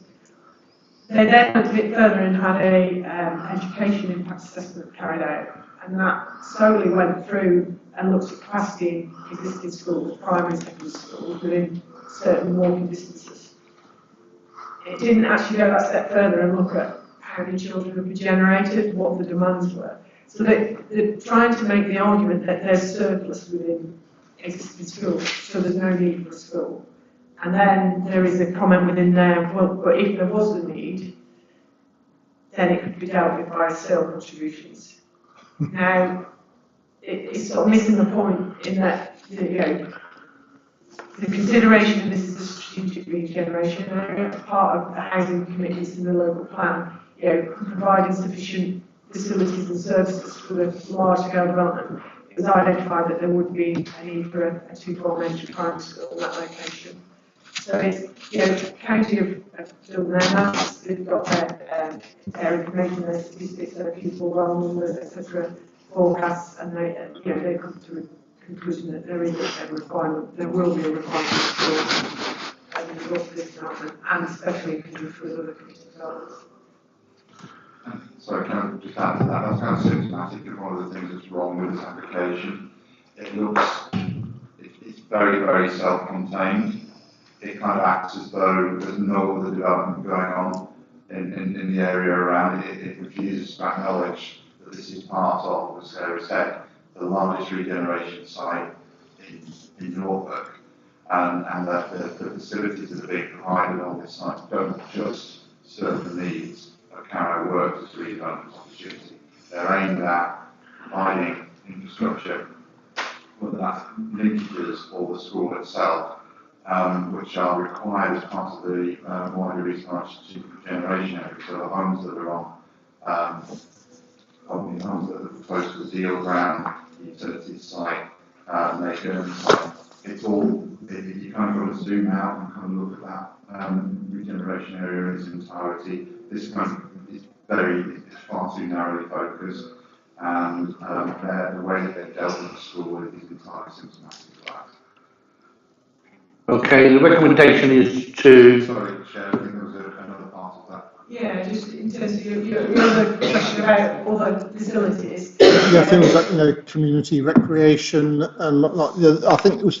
There's a community, the master plan indicates in the area that they're showing red here as commercial. The master plan shows that area to be a community cluster. Could be healthcare facilities, could be the school, could be, it doesn't go into that much detail. However, the applicant's thoughts for that part of the site is commercial. Within some of their submission, there's reference to a food store in that location at the entrance of the site, which, as into the report, I don't consider that provides a neighbourhood shopping facility that the policy Look at the next page, to show you. Yeah, I mean, it's just, yeah, they've really put no thought into this at all, have they? Okay, the recommendation is to refuse, and I will move that recommendation. Can I have a second for that? Thank you. We move on to the discussions now. I will say something myself. This is in my ward, and this is one of the worst applications I think I've ever seen come to this committee. There's no joined up thinking with anyone else around there. There's no exit over the river Wenton put on there. There's no joined up policy to get to Whittingham Lane and the facilities they could use over there. There's no school there. There's no doctor's surgeries there. The entrance coming in onto Martin Lane with a roundabout at County Hall would just be a chaos. It's chaos now when Norwich flares up or just one thing goes on in the city, and that entrance is just chock a block. To only have that one way in and one way out would just be ridiculous, personally. So there's no way I can recommend this to be approved, so I should definitely vote to refuse it. And I can't see we have that much more discussion on this. Move to a vote. But Councillor Lovick? Yes. I agree with you, Chair. It is hugely disappointing, and it's been a huge waste of our officers' time over the years. 2 years. And time and money. There's so much wrong with this, and as the officers have said, that it actually has not changed since it was submitted and verified in 2023.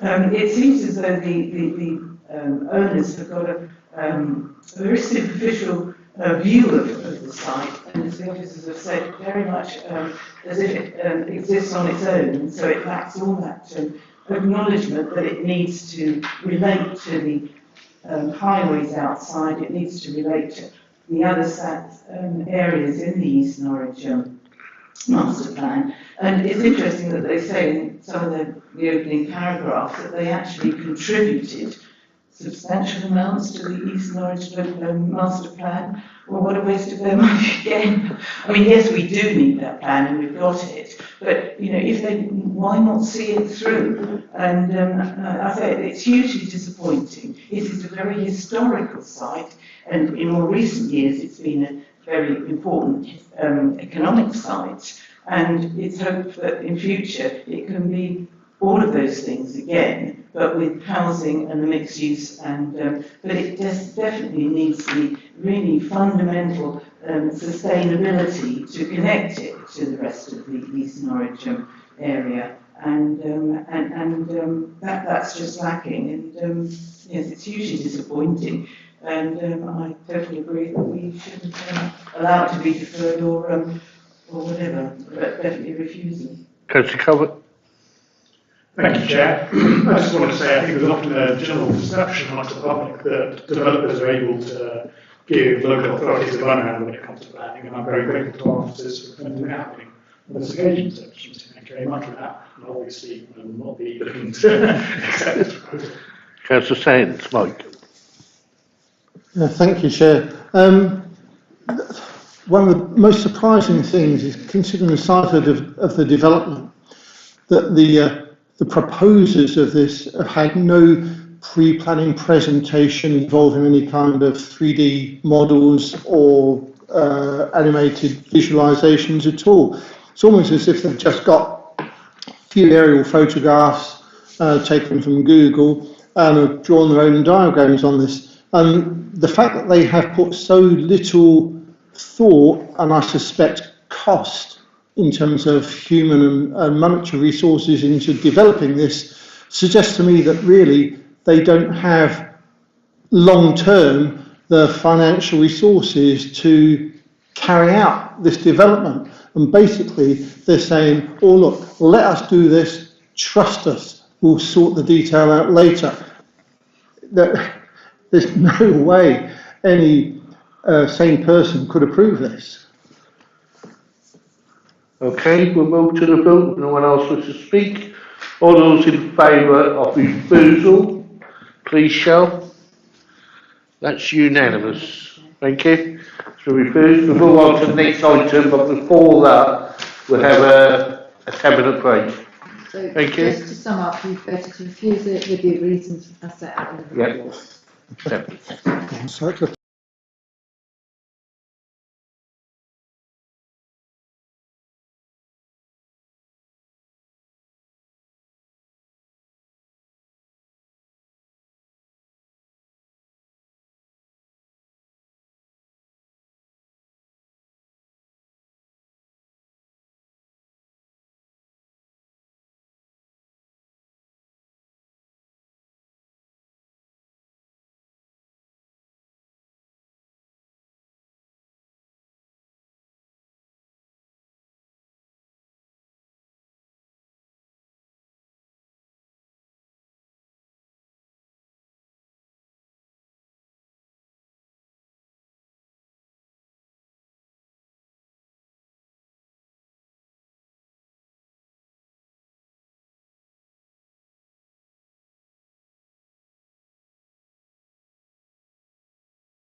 thumbs up because we've got quite a few people in the room, so we're going to take that item first, which is the land on Sussex Street and the north side of Wilton Street. We have one or two declarations of interest.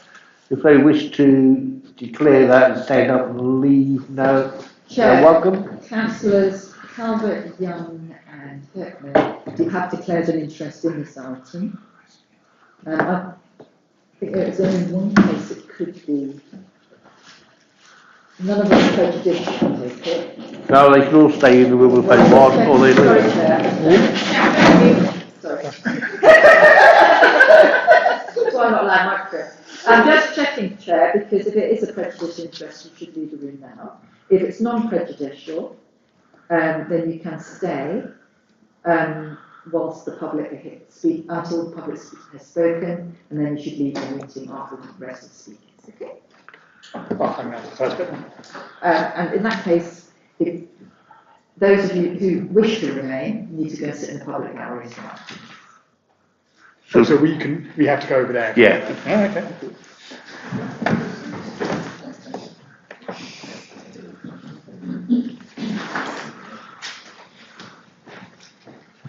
Basically, as I said, this is the Sussex Street one, and Marie, did you want to take us through the application, please? Thank you, Chair. So this is an application on land and buildings, including 70 to 72 Sussex Street and land north side of 148 Oak Street. The application proposes the demolition of existing structures and the construction of 34 low-energy co-housing and ancillary shared facilities with associated landscape and car and site parking. So this is the application site outlined in red. It sits on a prominent corner position between Oak Street and Sussex Street. Along Oak Street, there's a mix of light industrial and commercial uses interspersed with some residential uses close to the site. The application site is within the Northern Riverside sub-area of the city centre conservation area, and the boundary of that sub-area with the Northern City sub-area of the conservation area runs along the eastern side of the site. So the land along Sussex Street, east of the site, is within the Northern City area compared to the Northern Riverside area. On the opposite side of Oak Street, directly to the west of the site, is the Great Hall, which is a Grade 2 listed building converted into residential use. Along the southern side of Sussex Street, there are locally listed residential terraces and also some listed buildings further to the east. On the plan to the immediate north of the site, you can see a large square footprint building. That's Mr. Plastic, an industrial commercial building. To the immediate south on Chatham Street, which runs along the eastern boundary of the site, south of the site itself, there's a terrace of 20th century housing, and the remainder of the housing to the east of the site is largely 19th century. To the north, adjacent to Mr. Plastic site, there are some later 20th century flats as well. West of the site, out of the plan here, is the River Wensum, and there is a slow gradual slope down towards Oak Street, and then towards the river on the opposite side of the road, the ground levels begin to slope much more steeply.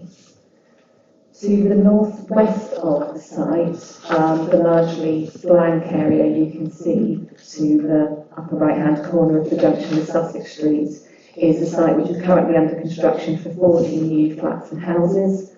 The closest block of that development to the application site and also to the Great Hall would be a flat roof 4-storey building, 4 stories above the Oak Street level.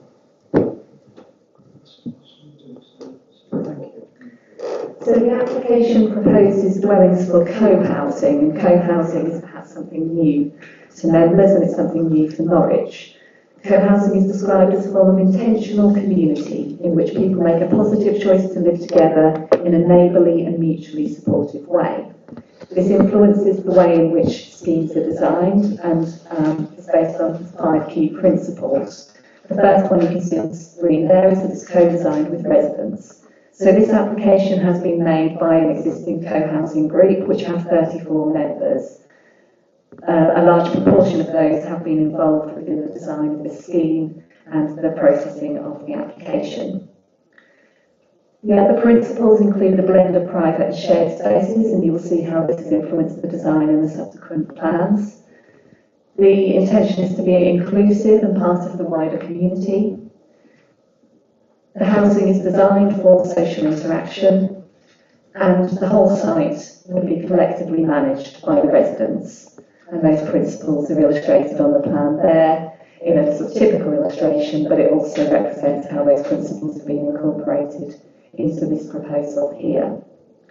The applicant group is a community interest company, and it would be proposed that all the households occupying the scheme would need to become members of that community interest company. There are no existing or planned co-housing schemes within Norwich, but there are other examples nationally and also abroad. So looking at the existing site plan, I appreciate it is quite faint, but the upper portion of the site fronting Sussex Street is largely vacant, having been cleared of park industrial buildings a number of years ago. And the southern portion, which extends out of the Oak Street frontage, is occupied by a fencing and building materials supplies business. They have a number of sort of small-scale and temporary buildings within the site. And in the southwestern corner, I hope you can just make out a dot and circle representing where there's an existing willow tree. That tree is identified in the conservation area appraisal as being an important tree within the conservation area. The area outlined in red here, which forms the application site, is also a site allocation within the newly adopted Greater Norwich Local Plan. It was also subject to previous allocations in the superseded site allocations plan. The current allocation is that this land is allocated for a minimum of 27 homes. So this is the proposed site plan showing how the proposed 34 dwellings would be arranged. There would be essentially 3 different blocks, one immediately fronting Oak Street over to the left-hand side of the plan, one on the northern side of the site immediately fronting Sussex Street, and a further block fronting Chatham Street on the eastern side. The Oak Street and Sussex Street blocks would each be 4 stories in scale and would be linked at the corner, and the Chatham Street block would take the form of a 2.5-storey terrace of 6 houses. The area within that sort of C shape created by the arrangement of 3 blocks is proposed as a communal courtyard garden. There would be landscaping within that, incorporating 4 new trees. Vehicular access into the site would be from the southwestern corner, where it's proposed the existing willow tree would be removed. The vehicular access would go through under the building into a car park with 9 spaces, which are proposed to be managed collectively like a carpool. There's also cycle stores and a workshop building, which would have green roofs, and other cycle storage is provided within the amenity areas immediately to the rear of the ground floor Sussex Street flats, and within more private garden spaces to the terrace along Chatham Street. In addition to the soft landscaping planting that's proposed within the communal courtyard at the centre of the site, it's also proposed to plant climbing paths up the southern elevation of the block which would front Oak Street and across the rest of that Oak Street block, with hedges along the boundary between the building and the back of the footpath to Sussex Street, and also in the frontage of the dwellings fronting Chatham Street.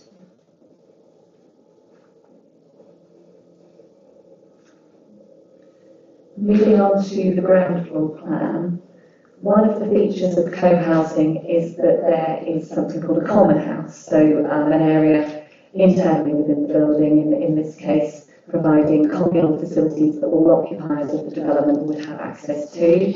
In this case it incorporates facilities like a kitchen and dining space so that the community can have frequent meals together. There are 2 guest rooms which would be available for anybody to make use of. There's a laundry and storage area and an area where resources can be shared as well. Within the ground floor of the Oak Street block, there's also a bin store to serve the flats and a substation. The Sussex Street block has 4 flats on the ground floor, each with 3 bedrooms. They would each have their own front door on Sussex Street and a small external amenity space at the rear.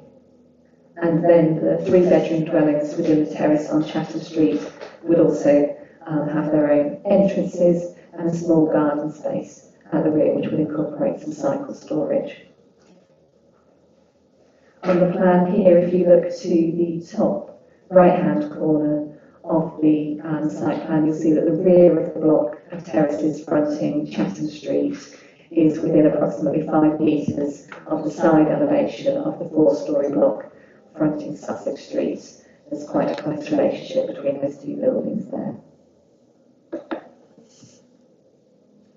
Moving to the first floor, above the common house and those shared facilities in the Oak Street block, there would be a number of flats. They would be accessed from a communal lift and stair core, access from the pedestrian access off Sussex Street, and that access on the first floor level would run across a balcony type structure, which would also provide some shared amenity space along the rear elevation facing into the courtyard.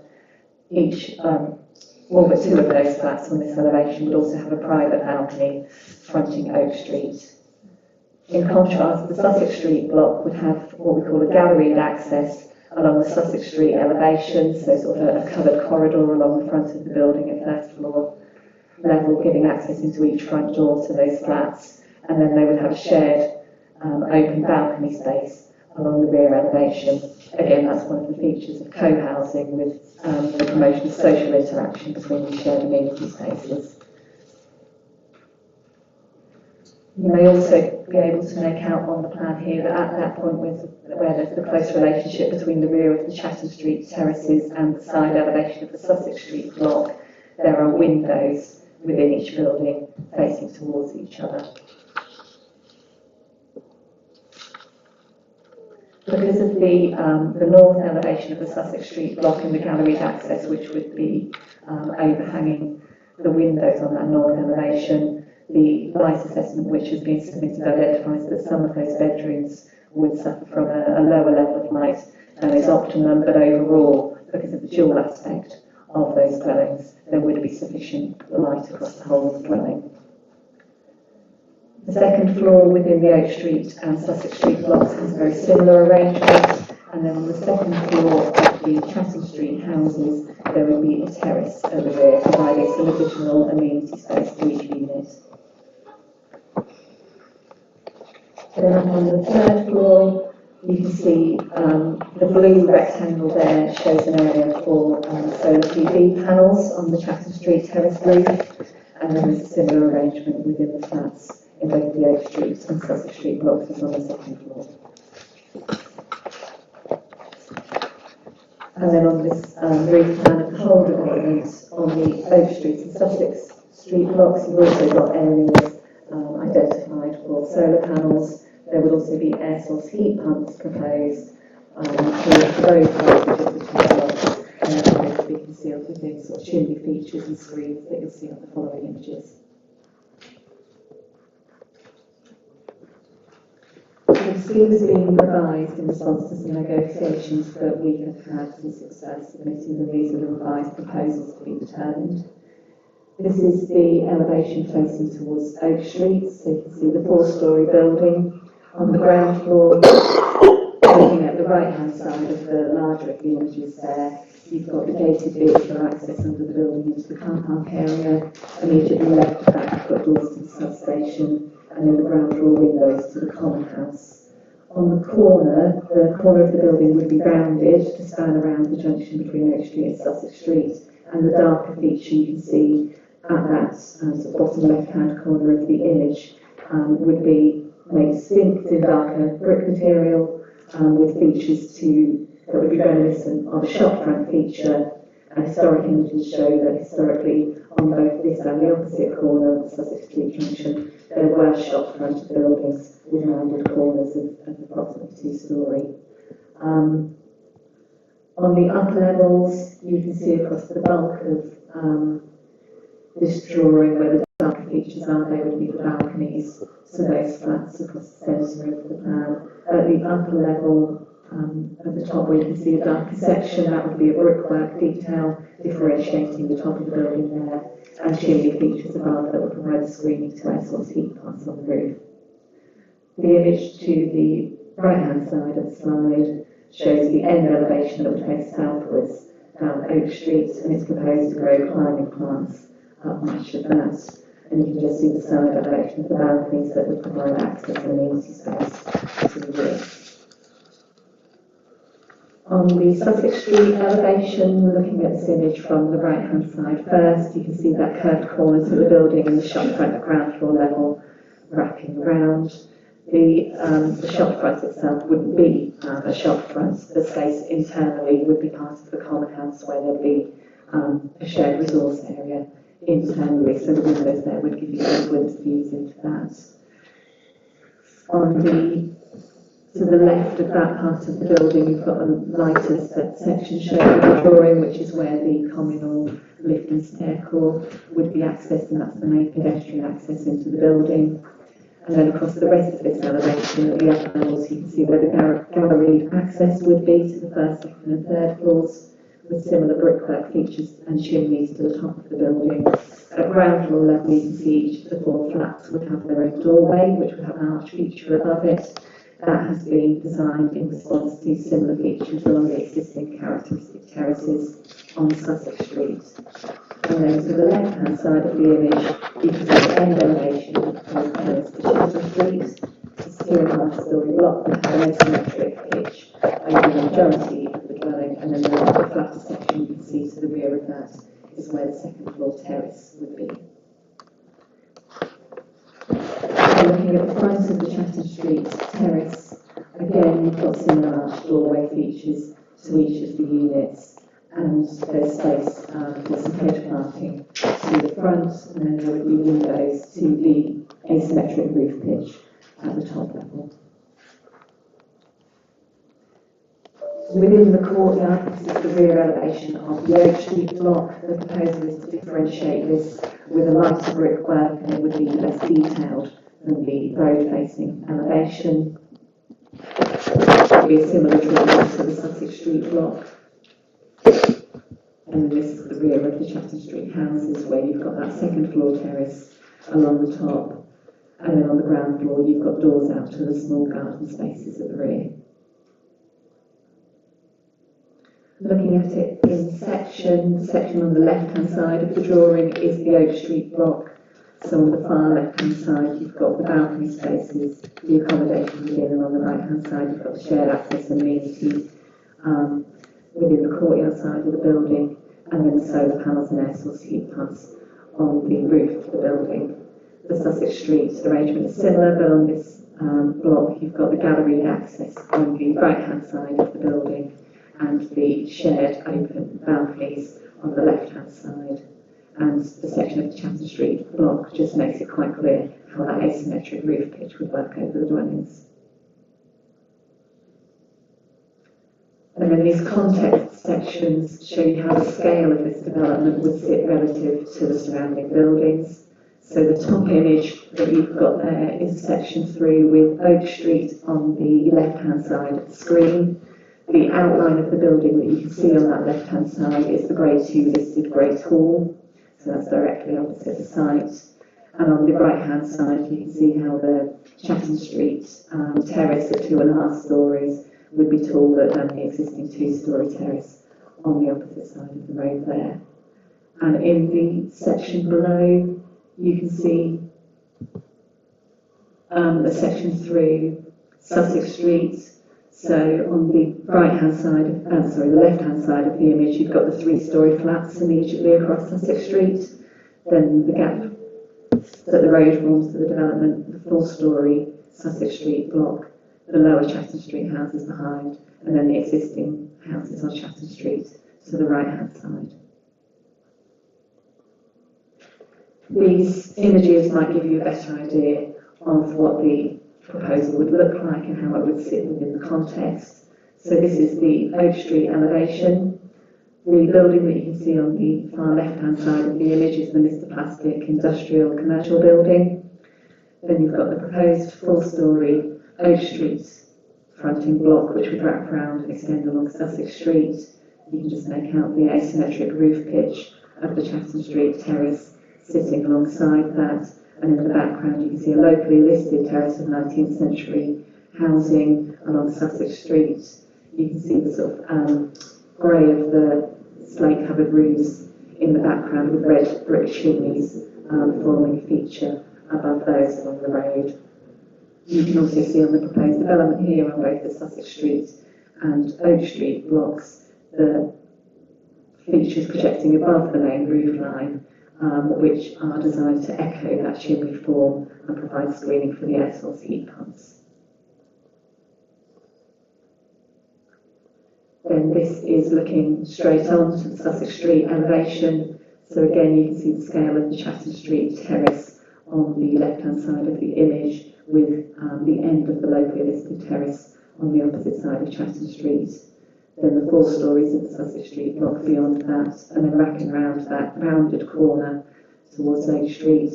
And on the right-hand side of the image, you can see the red brick and grey of the roof of the Great Hall, the Grade 2 listed building across Oak Street. You can also see a vertical feature there, which is a telegraph pole, and you'll see that in some of the following images as well. What you can also make out on this elevation is how the ground level slopes relatively gently across the site and then more steeply across the other side of Oak Street. Then this is a view that you would see standing on Oak Street, looking southwards towards the city centre. You can see that rounded corner quite clearly in this image and the shop front feature. You can see the lighter weight gap, which is the stairs and access to the various upper levels to the south of that.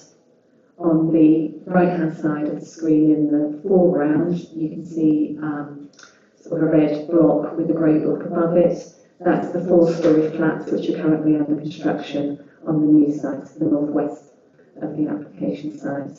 And beyond, immediately beyond that, the gable you can see is the Great Hall again, and there's that telegraph pole feature as well for reference.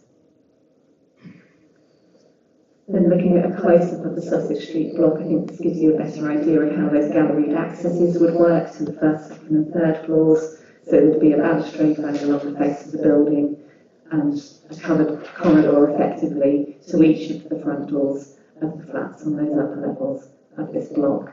Again, you can see some of the brickwork detailing that's been incorporated with arches around the ground floor doorways, soldier courses above the other openings, and at the top level, some different bonds used to create interest at that very top level, and then the brick fronted chimney features screening the air source heat pumps at the very top. And again, on the right-hand side of this image, you can see the gabled roof of the Great Hall. Standing further back along Sussex Street past the junction with Chatham Street, so this is the proposed view. So on the left-hand side of the image, you've got the end of the terrace of existing properties along the side of the road. You can see that in relation to the Chatham Street terrace with the asymmetric roof, and then the 4-storey block immediately fronting Sussex Street.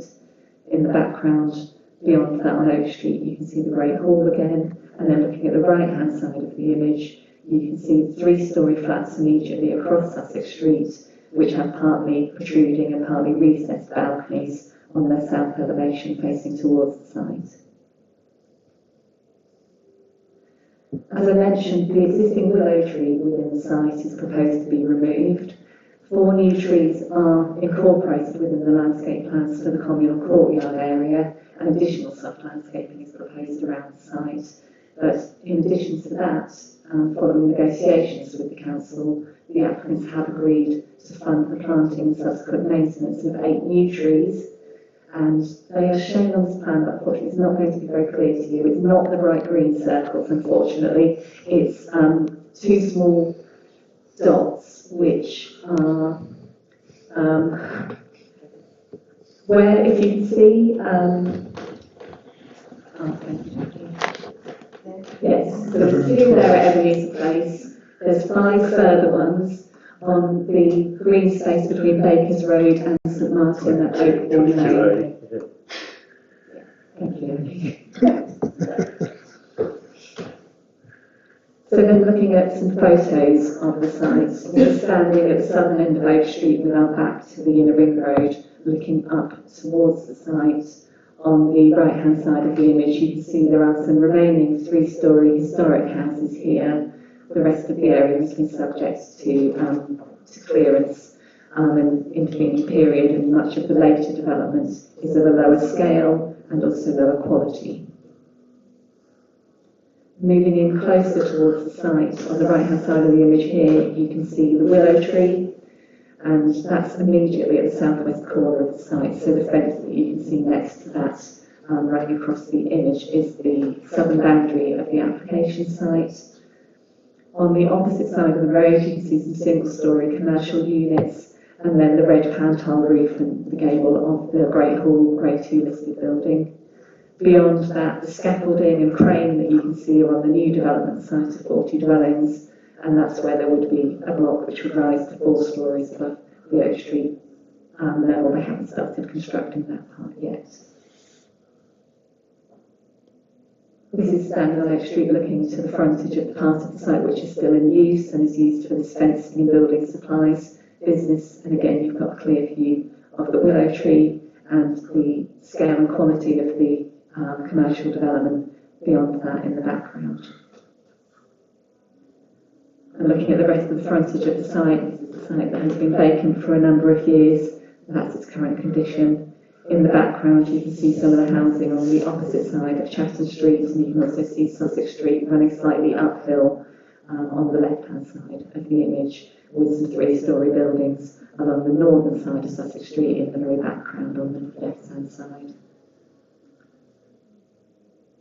And standing back on Oak Street, this is immediately outside that new development site with the blue hoarding and the scaffolding on it.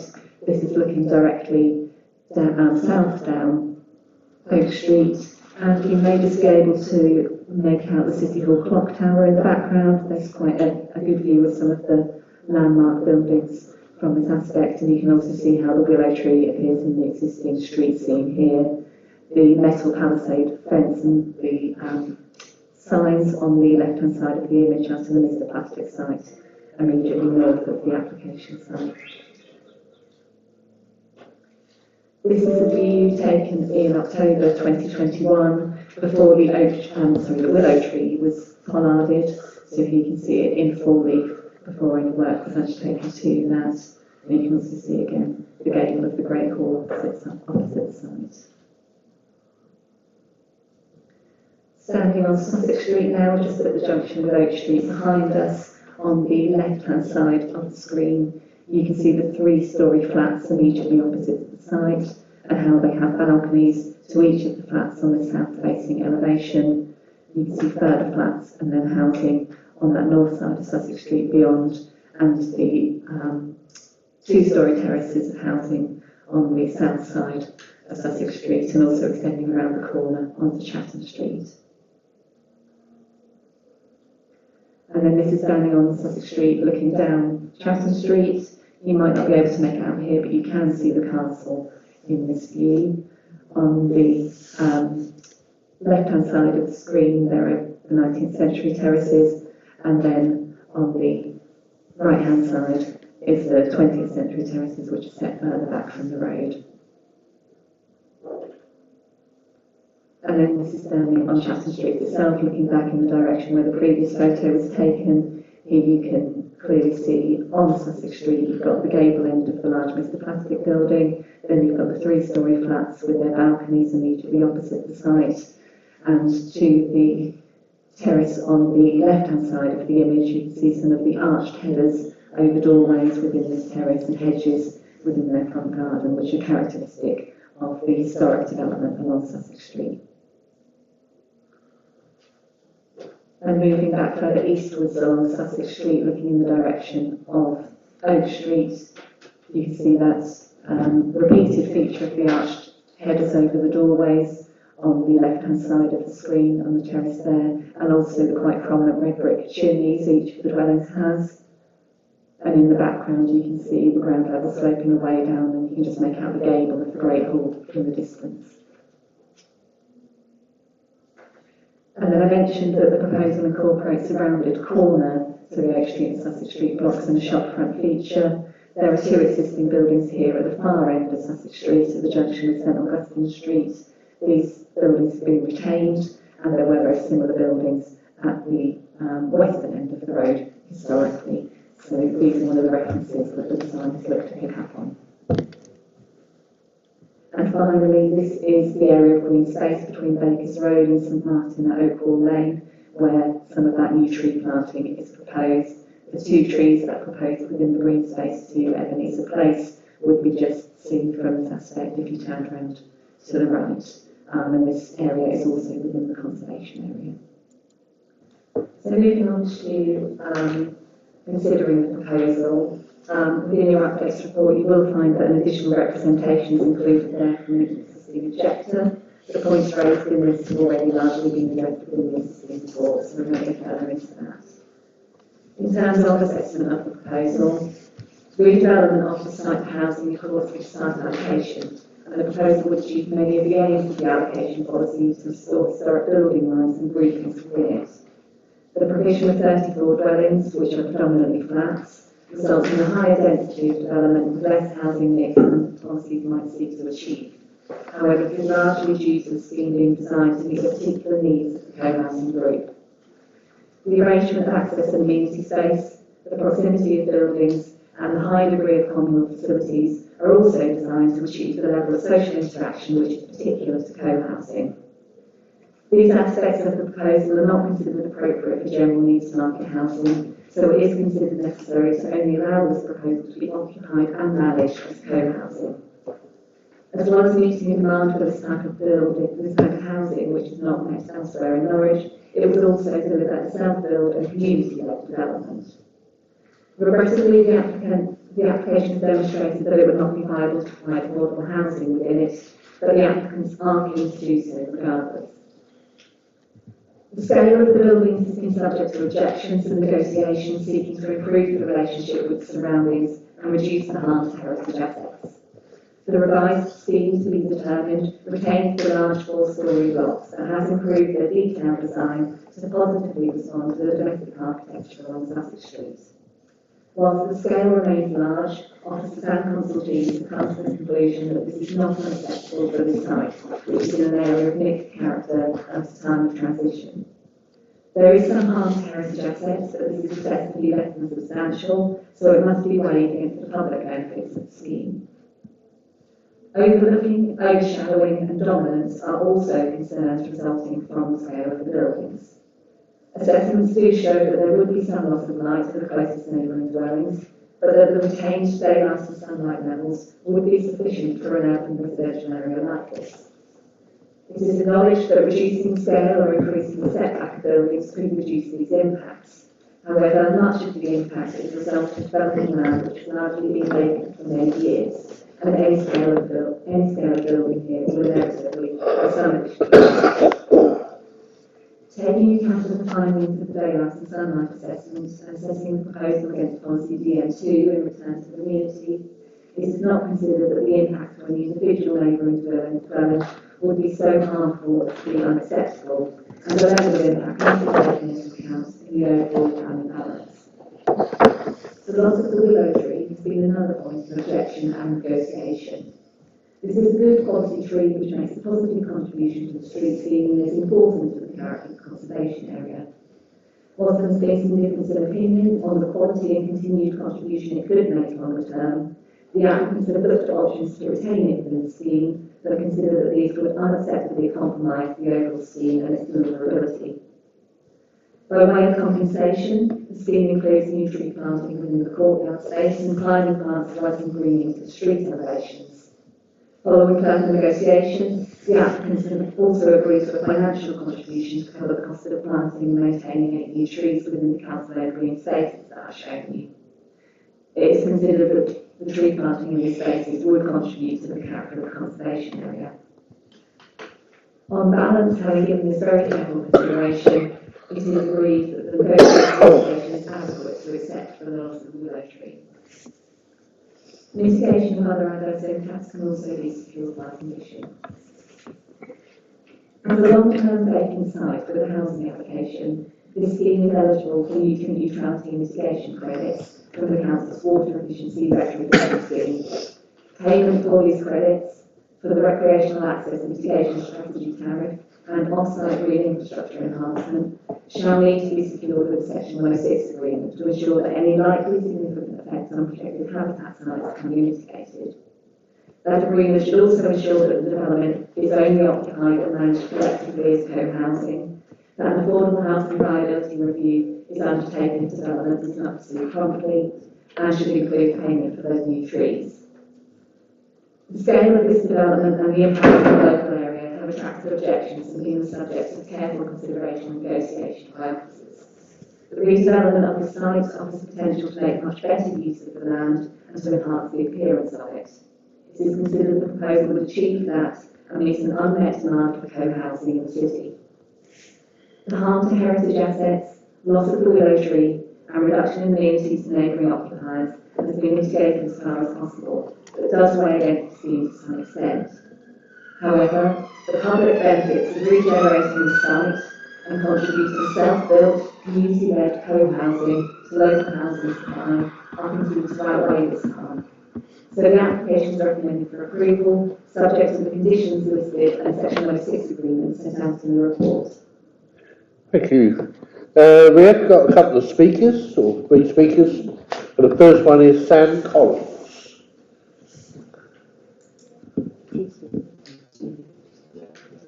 Thank you. Right, so I'm here to object from this planning application. I believe 3 minutes, by the way. It's 3 minutes, yeah. I believe this will cause significant harm to the conservation area and character of Sussex Street. All the existing houses on Sussex Street are 3-storey, up to 3-storey buildings with a pitched roof. This will be the only building for the over 3 Sussex Street blocks that do not have pitched roofs on the entire street. The only basis for them having it 4 stories still seems to be the one block across the road, the new development. That is only on one corner of the site. The whole rest of the buildings on the new development across the road are 2.5 stories still wood, 2 stories and rooms and pitched roof. So I don't think there's enough justification to have 4 stories across this whole site. I believe you can have a 4-story block on the corner to mirror what's across the road, but it should not be taller than 3 stories. I mean, I live on the west side of Chatham Street, and it will cause significant loss of light to my house. I'll no longer be able to get sunlight in the evening into my dining room, where I'm eating dinner in summer evenings. I'll lose a significant amount of light in my garden, where I grow my own fruit and vegetables. On top of that, I'm also going to lose privacy from all these balconies that are now going to stare through the windows of my house, essentially. But it also sets a future precedent that the other areas like industrial buildings on Oak Street that are earmarked for potential future development could then all be built 4 stories as well. And myself and my neighbours will find ourselves hemmed in by 4 stories of flats all around our house, essentially. And I just think, it's just unacceptable. Also, the loss of the willow tree. It's when you rip out a mature tree like that and you try to replace it elsewhere, it's decades worth of biodiversity lost until those other trees catch up. It's one of the most biodiverse places I've lived in the whole of Norwich. We've got a thriving community like hedgehogs. We have lots of nesting birds. We have robins nesting in the ivy and fences. We have blue tits nesting in the boxes. We've got the hedgehog colonies. We even get muntjac coming into our garden, which is rare in such an urban environment. And I just feel like the loss of habitat from losing the tree and the sort of interlinked community we've currently got there as well will be very detrimental.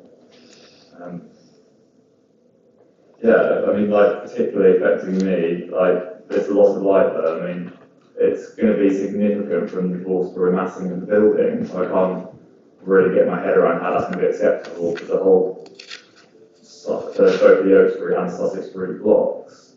They're going to be such big brick monoliths that they're going to stick out like a sore thumb compared to the rest of the character of Sussex Street. I mean, like I said, why I feel this site needs to be developed, I feel I completely got the sizing of this development entirely wrong. Thank you. We've got Gary Hearn.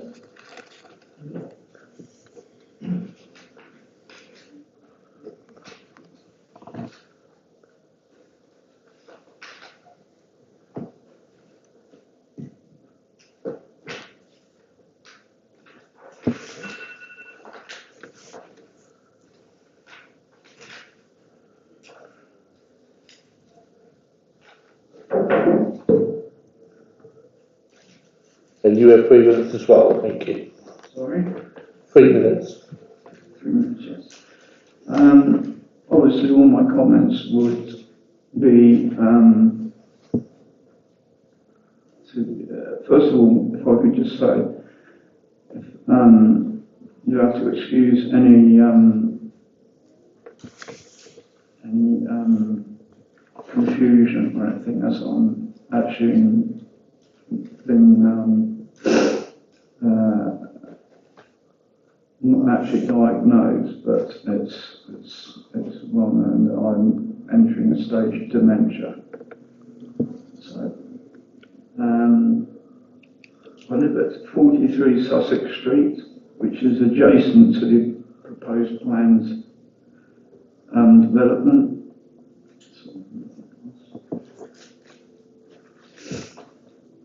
I've lived at this property for nearly 23 years.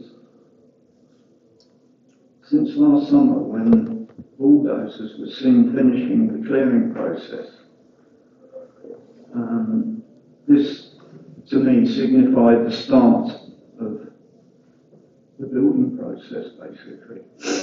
And my health just deteriorated over the last 8-9 months due to the proposed development at 7072 Sussex Street.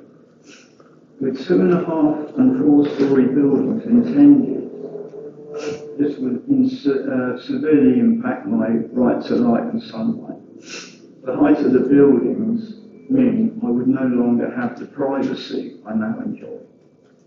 I have installed lowering blinds to combat this in case of planning approval, and this would affect my ability to read and study at my desk in the front of my main window. As I am disabled, the use of my balcony, which faces directly down Chatham Street, is essential to view local landmarks and greenery.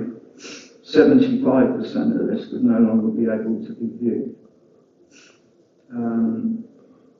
During the actual building, the noise and pollution, etc., would be a very heavy burden on myself as I suffer from depression as well. At present, this area is a quiet and respectable environment. The buildings would not in any way be in harmony with the entire south side length of Sussex Street, where there are some 19th century housing and some are actually historic. I'd like to put to the committee, have the applicants submitted a daylight and sunlight assessment to accompany their planning permission, which, as I've been in my property for more than 20 years, I have the basis to ask this question. You have to be in the building for more than 20 years, which I have been. A number of years ago, 6 or 7 years ago, an application was received to build a 2-storey apartment on this site. This was rejected for exactly the reasons that it impacted too heavily on the existing residents. Now, if a 2-storey building impacted too heavily, then what does a 4-storey building do? I mean, it impacts, like I say, my light and sunlight and my line of sight to all the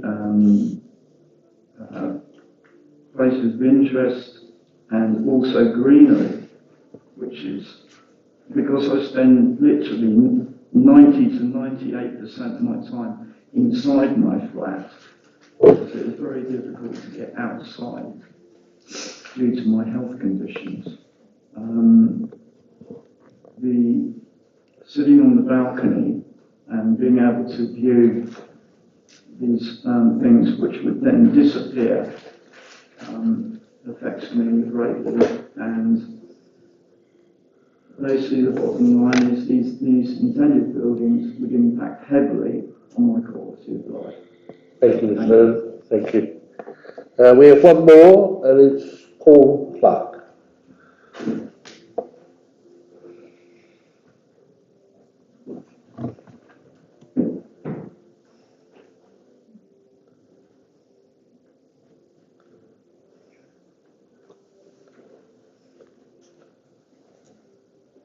And you were 3 minutes, Paul. Thank you. Good afternoon, everybody, and thank you for the chance to speak. Firstly, I'd like to say that people who live in that area, I personally would like to see that site developed. I think it needs to be developed, and we welcome co-housing because lovely people, it looks like they're going to bring something to the area. Sadly, we keep hearing 4-storey, 4-storey. The whole area is 3-storey.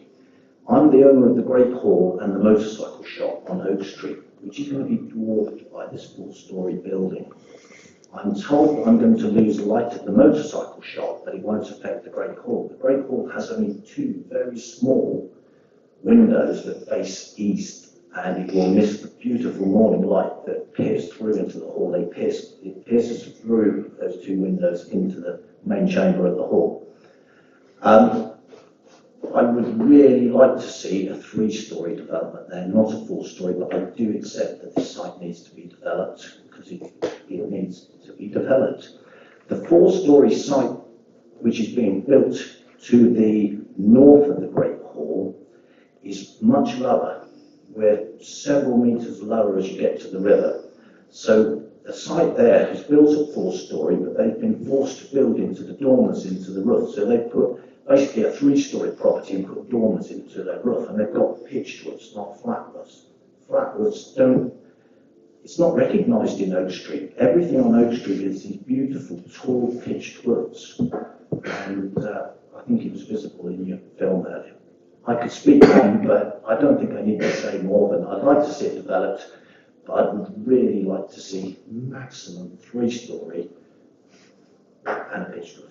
Thank you. Thank you very much for that. We have got applicant Aidan, Kathy or Rowan? Chair, Kathy and Rowan have asked that they can speak together. They have 6 minutes total, so they're going to do a double act.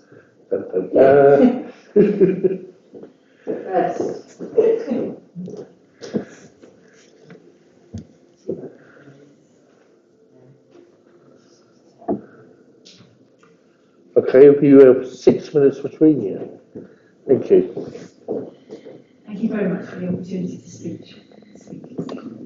I'm Kathy, stepmom and granny, and while volunteering in St Augustine's, I first became interested in Norwich local water.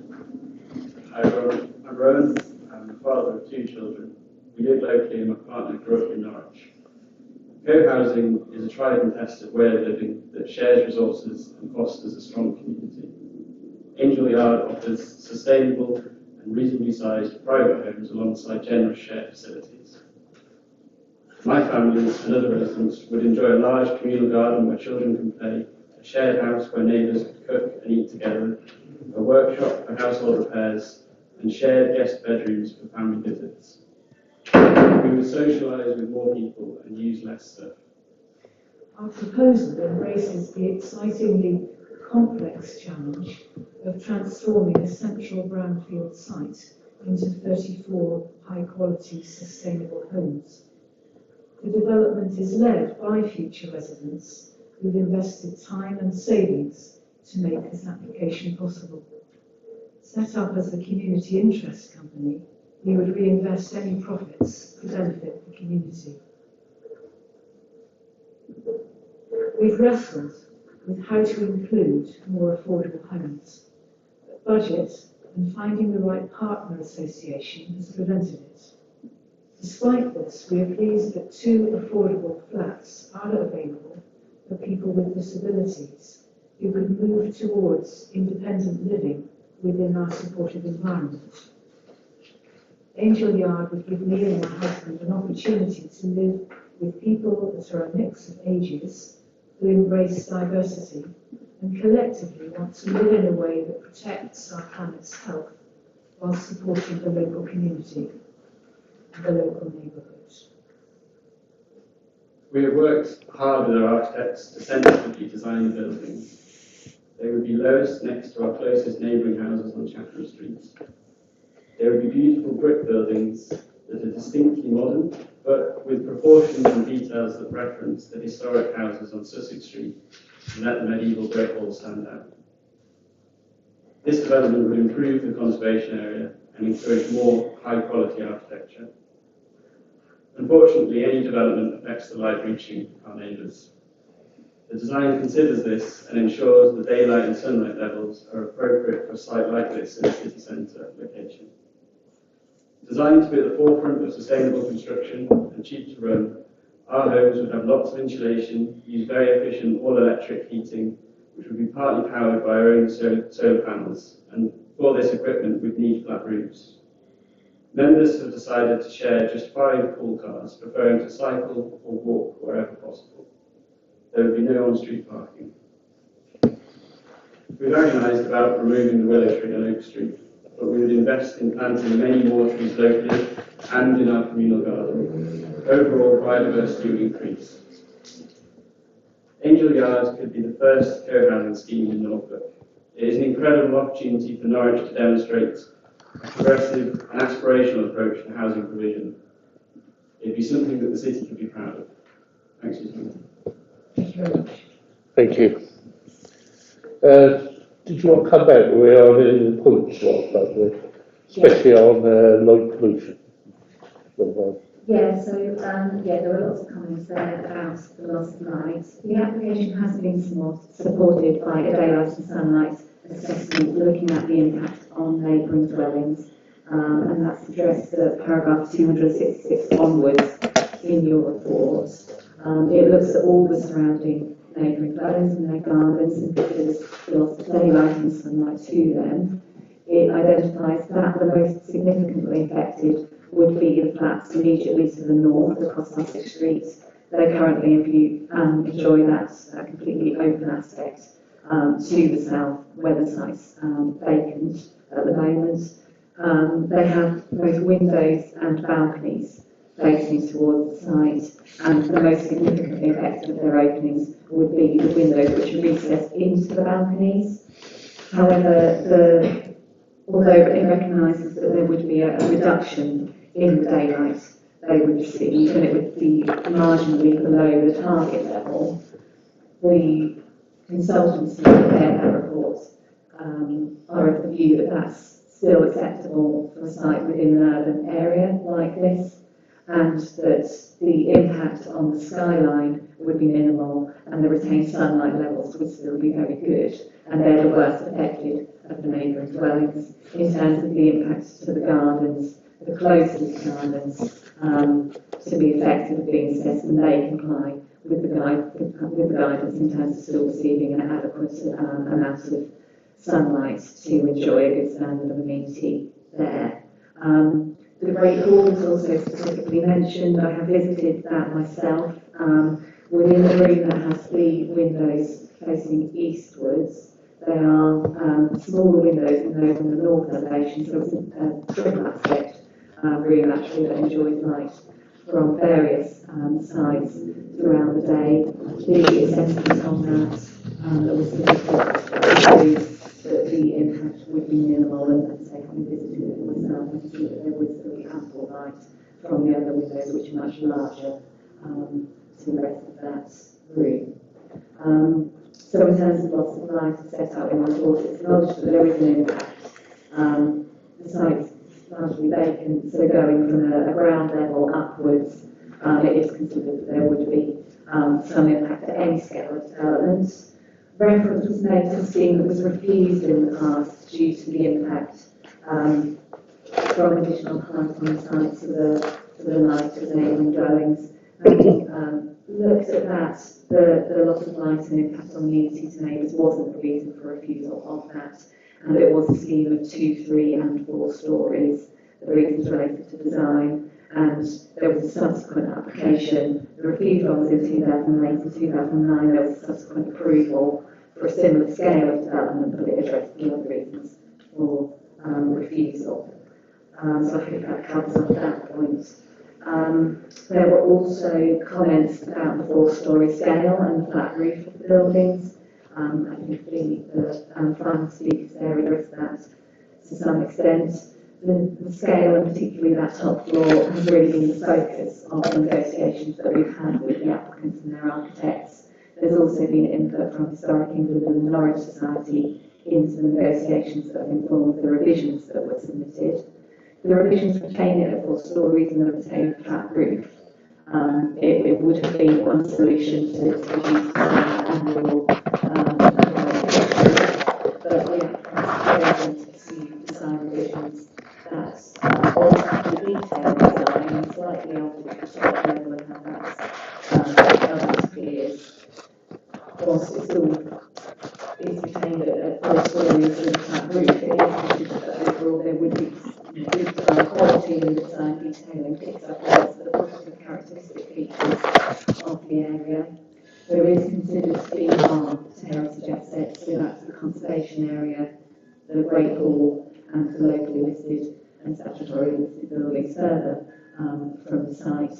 But that harm is less than substantial in scale and is outweighed by the public benefits of the scheme. And as I said, in terms of the amenity impacts resulting from that scale of building, we are satisfied that although we acknowledge there is some impact, it's not unacceptable and also must be considered in that overall planning balance against the benefits. There was also a comment about the loss of the view, and it's appreciated that standing on the north side of Sussex Street, looking south, you do get a good view towards the castle and across the city. From the public space along the road, that would still be maintained, and the loss of private views from private properties is not a material planning consideration. The final speaker there mentioned about affordable units and the intention to provide 2 units. That is welcomed, but in planning terms, because the application has demonstrated that wouldn't be viable, there's no mechanism by which we can require that to be provided. What we can require is that a further viability appraisal is undertaken if the development doesn't commence or be occupied within certain time frames. If that viability review finds that it has become viable to make affordable provision, then the Section 106 agreement can secure that. But because they have complied with the policies that say if the development can be demonstrated not to be viable, then we can't require affordable housing provision, then it's not possible to insist on the provision that the applicants are willing to make. I hope that covers everything. Thank you. We'll move on to questions. I've got a couple. Well, it's just pointed to here that affordable housing, that seemed a good idea if they were going to put 2 disabled accommodations there, and it sounded really good to me that disabled couple or person could move into be one of the cool houses as well. So I want to say something about that. And what kind of lighting is outside in the courtyard? Is it going to be flashlights and stuff so everyone go inside their parties, or is it going to be nice and dark? And how will they use? And one other question: if someone falls out with the rest of the community, what happens? Okay, so on the first point about external lighting, we would look at agreeing the details of the external lighting scheme as part of the overall landscape scheme, and there is a recommended condition at condition 16 in the report for a detailed landscape and biodiversity scheme and management plan. Within that, we'd look to agree all the details of external lighting within that courtyard space and look for that to be sensitive to biodiversity, so not to affect bats and other nocturnal species. And to protect the immunity of the surrounding occupiers who might experience some lighting from there. And your second point about what happens if there's falling out. So what the application said is that members would be required to become part of the community interest company. The management of that is largely a matter for the applicants to deal with.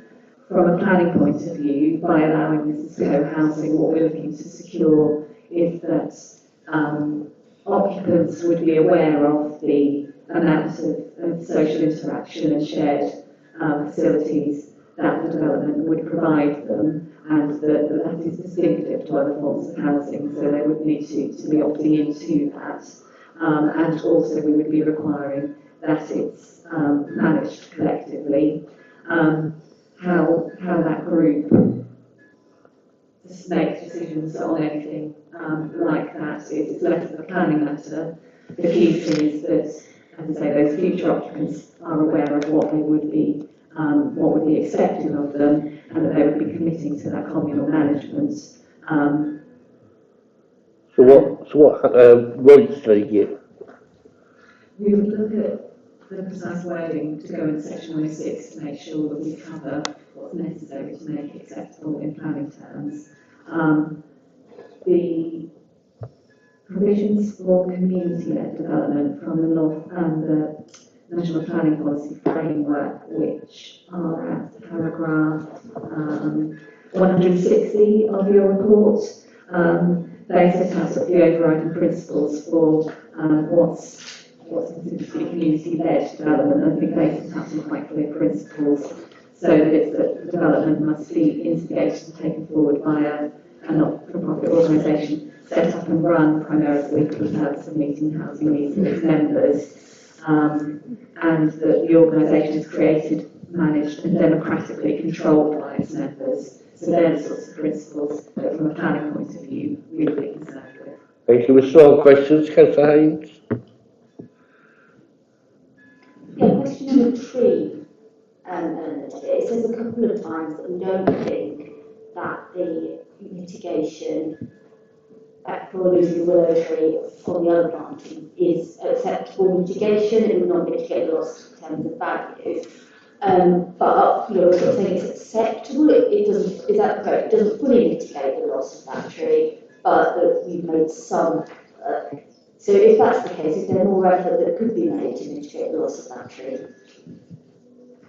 The mitigation, which on its own wouldn't compensate for what's being lost, if the 4 trees can be planted within the site, both in terms of sort of their number and size and the actual value of them, but more so the contribution that the existing willow tree makes to the street scene, because those new trees would be within the courtyard space, so they'd be screened largely from public views, which is why we've looked at the 8 new trees partly in the area that you can see on the screen, where they are then much more prominent within the conservation area, available for the general public outside the site to enjoy, and it would contribute to the existing value of those green spaces, enhancing them for wider benefit. So the combination of the on-site and off-site overall is considered to be adequate, but it's the case of the loss of the willow tree and the failure to sort of integrate with that within the scheme is regrettable.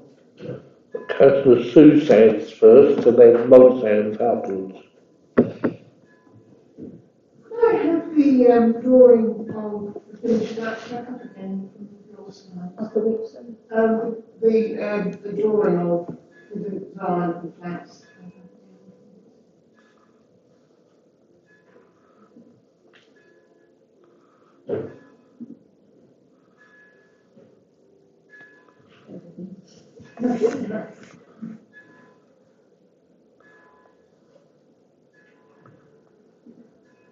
Is the one that shows that one? Brilliant.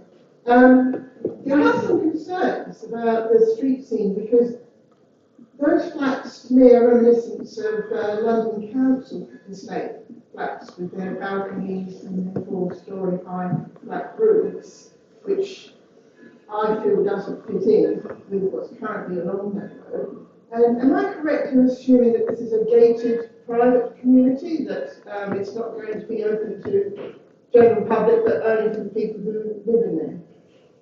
Yes, access would be controlled.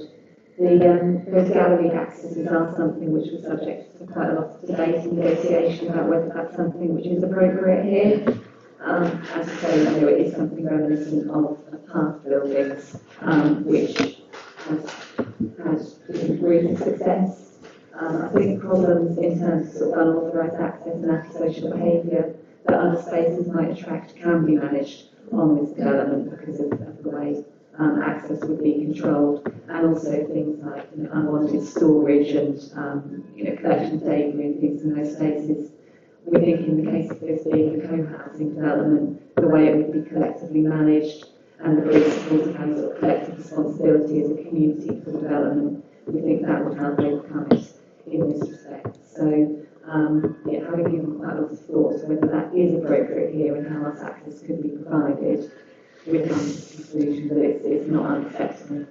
in this case and hasn't been well designed. Councillor Montans. Thank you, Chair.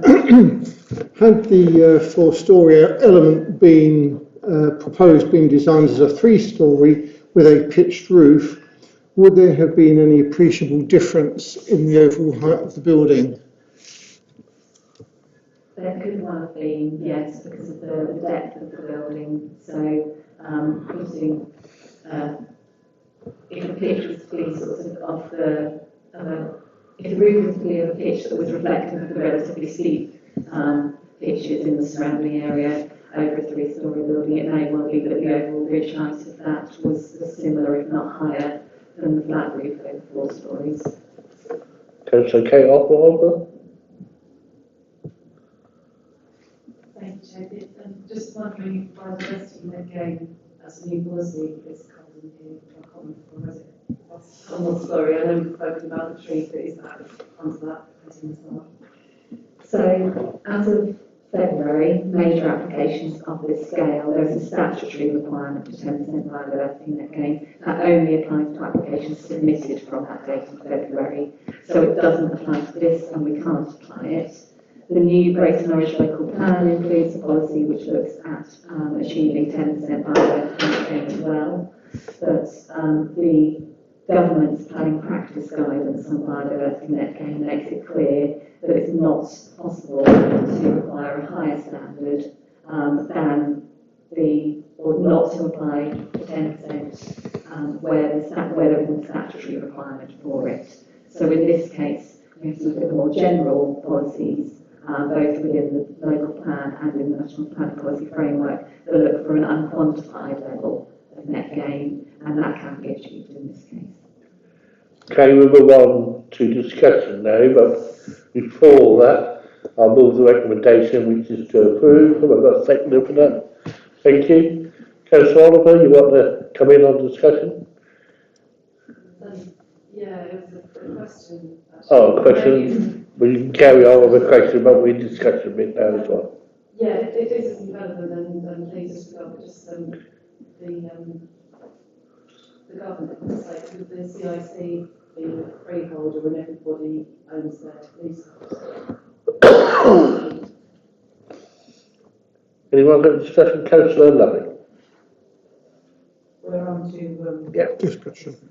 I mean, I welcome this this new way of building in Norwich. This site has remained empty for a considerable amount of time, and to have this level of density, although it's higher than the 27 in the local plan, I think it works quite well. And of course, it is all about whether or not this site is viable for 27 dwellings, and in this case, it's found not to be for the 34 people who want to live there. I think it would be a really good thing for this development to go ahead and to produce something new in Norwich. And let's hope that others will follow in its follow thereafter. This is sustainable, lots of sustainable qualities in the actual fabric of the building, but also a sustainable lifestyle of the people who are going to inhabit those houses. So I think there's much to be welcomed here, and I'll be voting in favour. Okay. I'll be voting in favour as well. That seemed a good development to me. I was a bit worried when I first heard this about it. It's an enclosed place, just for the people that are going to be there. Where my brain went back to America, and you got some religious loads of people taking the kids in there and not letting them join up with the community. I was getting a bit worried about stuff like that. But I've been reading reports and been sure there's nothing like that at all. So I do hope this actually works, and I will be voting in favour of it. It's a good scheme. It's a shame that we won't be able to go in and have a look and walk around the place. So it's a bit of a shame as to find out if it was working or not, to tell the truth. So, but I will be voting in favour. Councillor Susan? Thanks, Chair. I've had another little look. Are there lifts incorporated? Yeah. There are.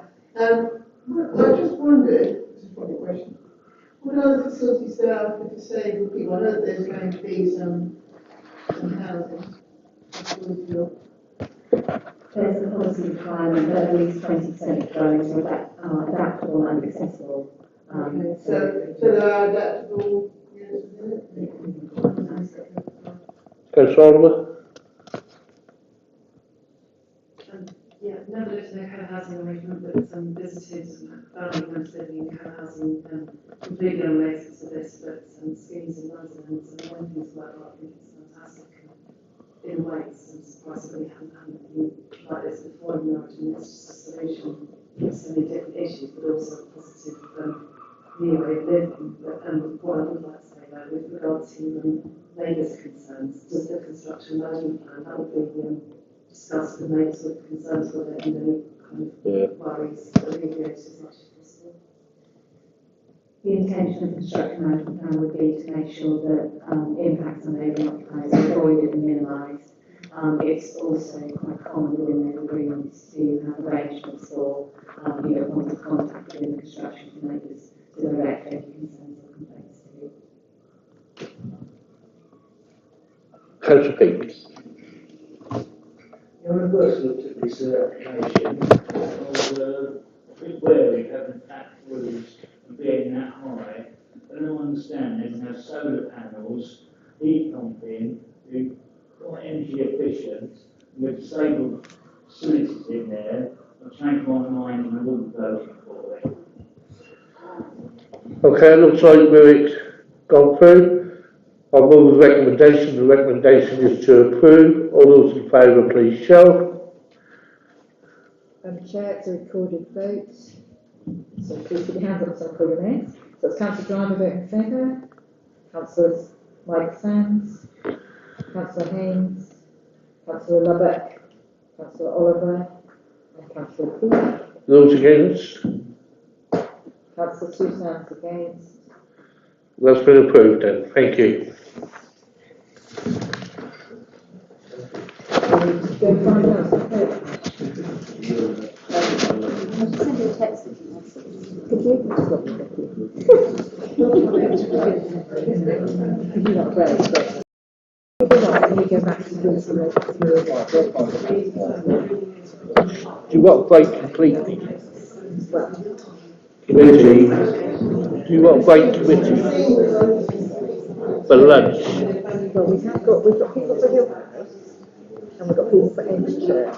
Have you got people you need to eat? We've got people who need to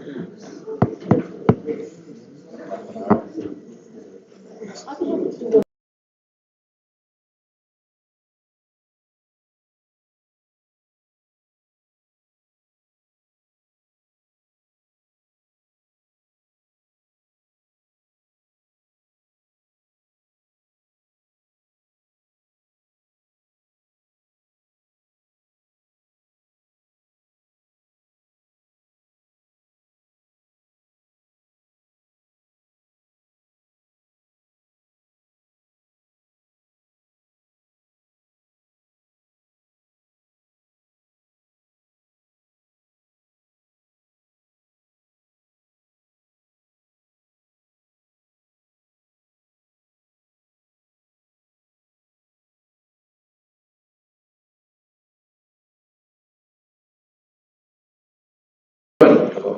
Right, for lunch. So we're going to recommend that we come back at 1:30. And So then it could Chair, be 25 minutes. So can we just clarify, because Mr Murphy's here for the last item for that. Yeah. But we have committee members who need a break, and we've also got planners who need a break. And people make better decisions when they've had a break. So we'll be closing now and come back at 1:30. Yep. And then we'll go on to item 8. And I do apologise, Mr Murphy, for keeping you waiting, but that's the way it goes.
Okay, thank you very much. We will start again, planning committee. Sorry, Chair, I have to leave at 2:15. Thank you. We're just got to report that Councillor Calvert and Councillor Young have left the meeting, so they won't be coming back. And we move on to item 7, which is the end house on Church Avenue East. And Maria, if you could take me through that report. Thank you. Thank you, Chair. So yes, this application site is at End House on Church Avenue East, and the application proposes demolition of an existing house and construction of a replacement house and standalone garage. This is a revised proposal. So on the plan here, we've got the application site outlined in red, sorry. You can see the rectangle representing the footprint of the existing dwelling within a large garden site that extends to the rear and more significantly to the front, to the southwest side. It's accessed from Church Avenue East, which is the road that you can see going diagonally towards the right-hand corner of the screen and towards the bottom, and the access into the site is at the very southern corner of the site from that road. The site's within the Newmarket Road Conservation Area and close to the Unbank and Christchurch Conservation Area. The other dwellings along the side of Church Avenue East that you can see on the plan here are substantial 2.5-storey dwellings, also in large garden plots, and they're fairly typical of the development that you find around Church Avenue East and Christchurch Road. Adjacent to the application site on that south side, you can see the White House, the neighbouring dwelling in a large garden plot there. There are 2 smaller dwellings to the southeast, and then immediately east and northeast of the site, the odd-shaped footprint of building you can see there is part of the Cedars retirement housing complex, which is accessed off Albemarle Road. The large open area of land that you can see extending towards the top right-hand corner of the screen is land in use by Norwich High School for Girls. That's all open space. And then to the northwest, you've got some dwellings there accessed off roads extending from Unbank Road, and closest to the site, you've got the private road of Beach Bank, which extends up to the northwest boundary with the application site, and closest to the site there, you've got a terrace of 3-storey dwellings, which are of mid to late 20th century construction, with a row of garages opposite them. Within the application site, you've got the existing dwelling. That is one single dwelling, but is formed of 2 original 19th century workers' cottages, a pair of semi-detached cottages. Those workers were horticultural workers who also used the land to the front of the dwellings for cultivation, and they were working for one of the large houses within the area that has since been lost. You'll see there's a line to the rear of the footprint of the existing dwelling, which separates that parcel of land there. That was historically in separate ownership and use, and that was a walled kitchen garden which served the dwelling at the Cedars. There is a flint brick wall along the south-east boundary of that, which also contains a folly. Whilst that's outside the applicant's ownership, it forms the boundary of the application site, and that is considered a non-designated heritage asset of the house itself because of the heritage value and the associations it had historically. There are a number of trees which characterise this area and is part of the conservation area. There are a row of trees along the northwest boundary of the application site which are protected by TPO, as is a woodland group to the eastern boundary with the Cedars and the neighbouring land there. Looking at the proposed site plan, the proposal is to demolish the existing dwelling and rebuild a new dwelling. There remains a forcing house or warming house on the site, which was part of that former historical horticultural use of the site. That's proposed to be retained. A small modern extension to that would be removed, and the retained structure would be used for storage and altered to facilitate that. The dwelling is proposed to be placed on a similar position on the site in the same alignment and same orientation, but it would have a larger footprint. The reason for that position and orientation is that in order to respect the heritage value of the existing dwelling that's proposed to be demolished and to retain the open kitchen garden space to the rear. The existing access and driveway, which you can see on the plan here from that very southern tip of the site, wrapping around the boundaries towards the front of the dwelling. The existing route would be retained and improved, so it has access for fire appliances and large vehicles, and there would be a new double garage built on the southwestern boundary of the site. There are measures proposed to protect the retained trees within and around the site, and one existing dead fruit tree would be removed, and a small group of shrubs where the garage is proposed are also proposed to be removed, but they're the only tree removals. There's also a proposal to regrade some of the levels within the site around the dwelling in order to improve floodwater storage. Looking at the floor plans, on the ground floor there would be an ensuite master bedroom and the living accommodation. You can see that the shape of the plan is quite unusual, having these two areas where the living room and dining sitting room are shown projecting out at an angle to the south. That's in order to provide some interest to this elevation, but also to maximise solar gain from the southerly aspect, while retaining the overall orientation of the existing dwelling on the same axis. There would be level patio access from some of these ground floor areas to the front and also to the rear, and you can see to the bottom right hand side of the plan the store, which is the existing forcing house that would be adapted to provide that. Up on the first floor there would be 4 further bedrooms with bathrooms. On the west elevations, which face towards the closest neighbouring dwelling, there would be 1 bathroom window and small windows to bedrooms 4 and 5. You can see that those bedrooms would have much larger openings in those south-facing elevations, angled to maximise that solar gain. In terms of elevations, because of the odd angles of the various aspects of the building, I've got a few to show you that will show you from the different sides of it.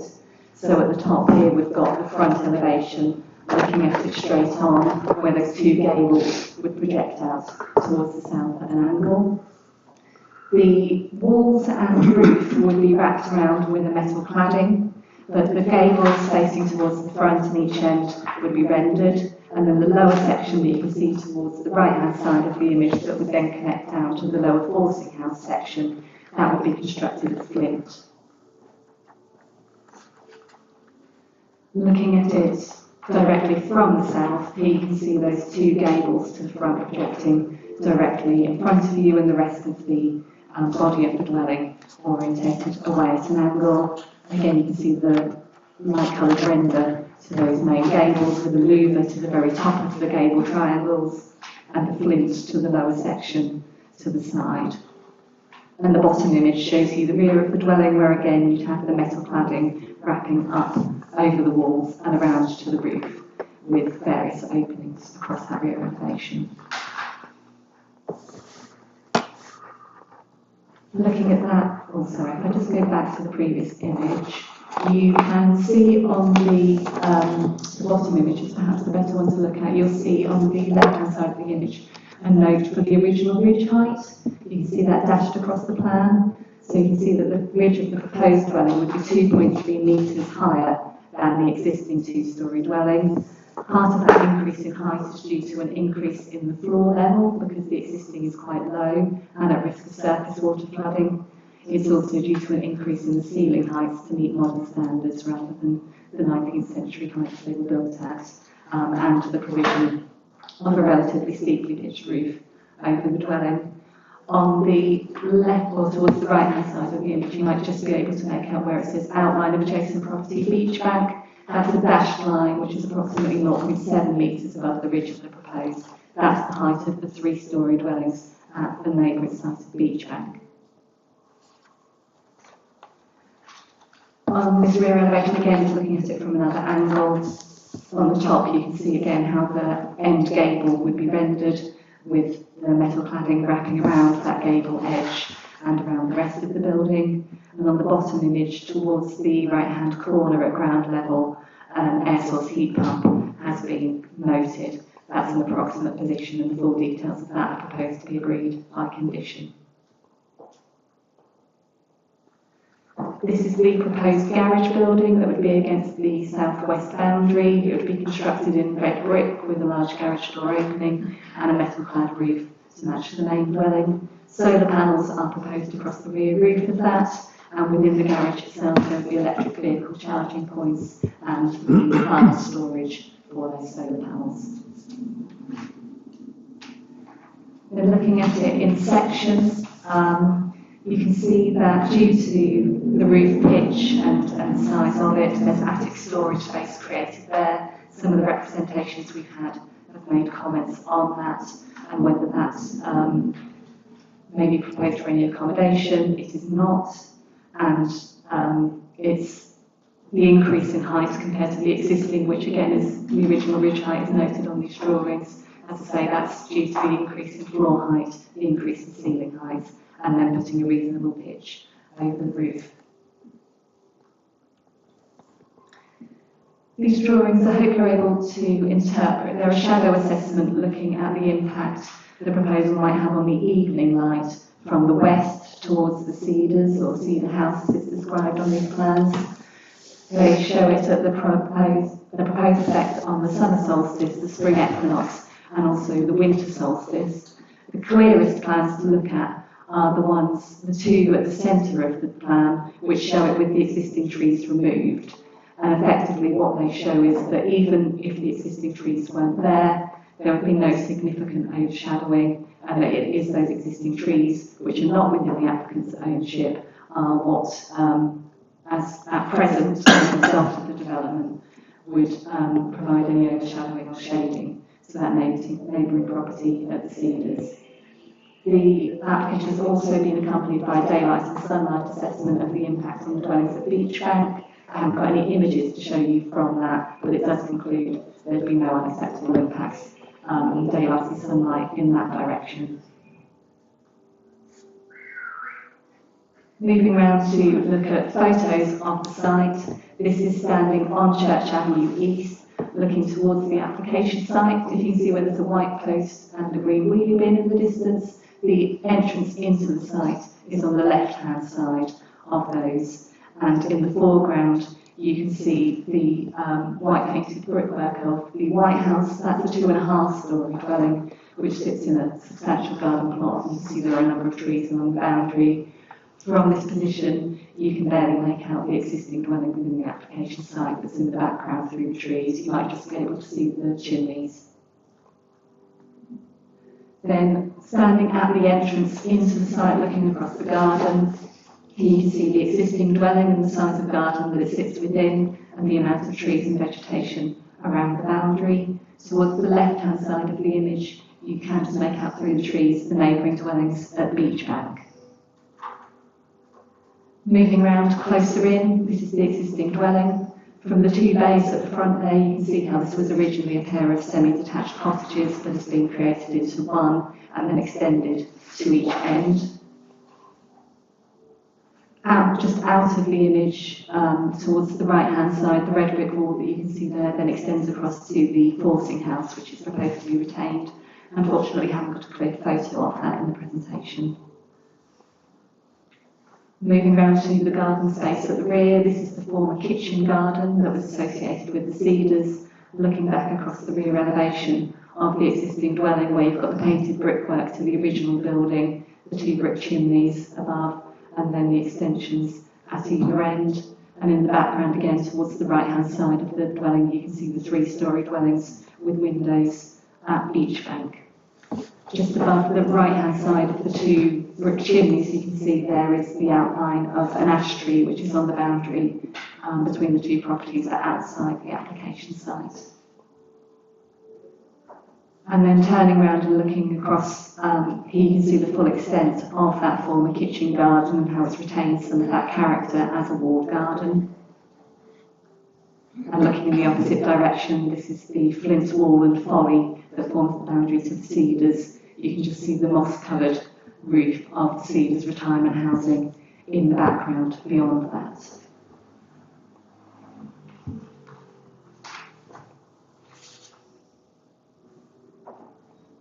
And then this is from outside the application site. This is on the private road of Beachbank, taking a long view down the road.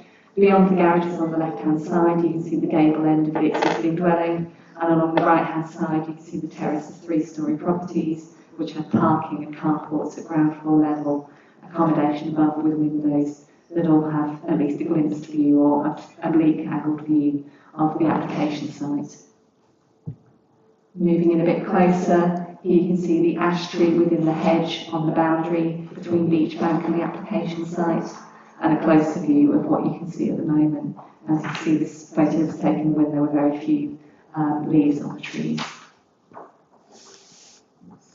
And this photo here is taken from a visit to the closest dwelling at Beachbank, looking from their first floor window out towards the application site, again with that ash tree in the foreground and the front elevation of the existing dwelling beyond. You can also just make out the forcing house towards the right-hand side, which at present has a sort of garage door opening to the front, which is proposed to be removed and altered.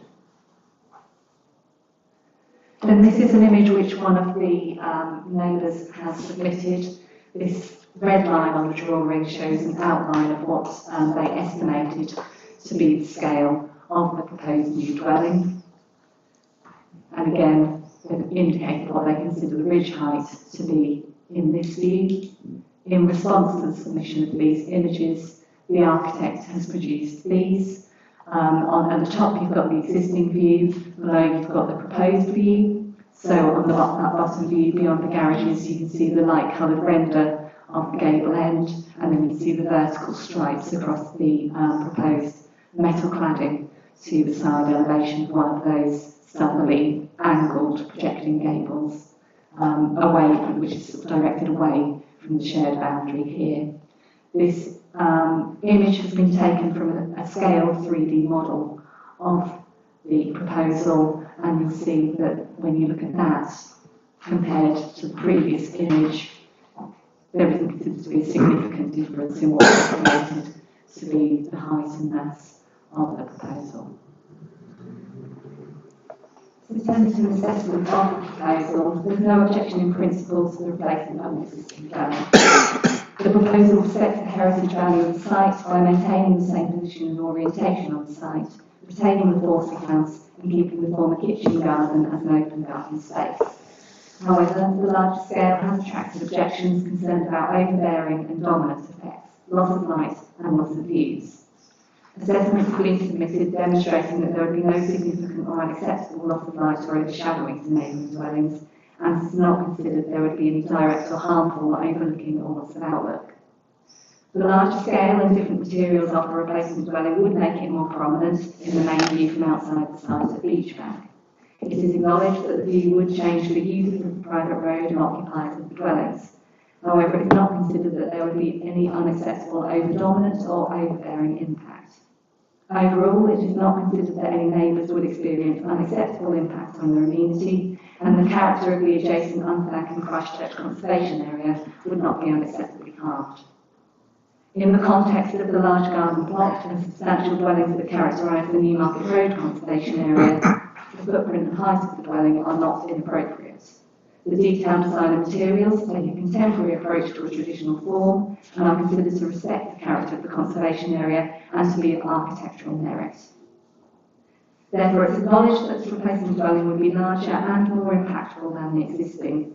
However, it is considered appropriate in design of heritage plans, and there would not be any unacceptable impacts on neighbouring dwellings or other unacceptable impacts that cannot be mitigated by condition. The recommendation is therefore approval, subject to the conditions listed in the report. Thank you very much. We have no speakers on here on this one, I believe. Questions to committee officers? Anyone? To the planning officers. Planning officers.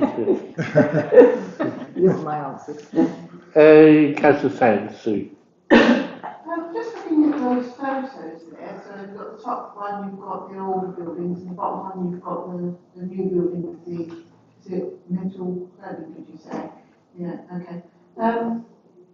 You've got a tree sort of, I can see where the neighbour's coming, the person who lives there is coming from, if I'm honest. Because you've got a tree there, I'm assuming it's citrus, I'm not a tree expert. And when the leaves go from that tree, there would be light coming through. But in your bottom photo, even with the tree losing its leaves, there's going to be no very little light coming through because the tree is substantially blockier and higher, you see what I mean? And interestingly, when the neighbour had drawn the line on the picture before from their own estimation, and this came from the applicant, did that include where I've read here that it's had to be raised up, but as you mentioned before, does that include it being raised up, did it?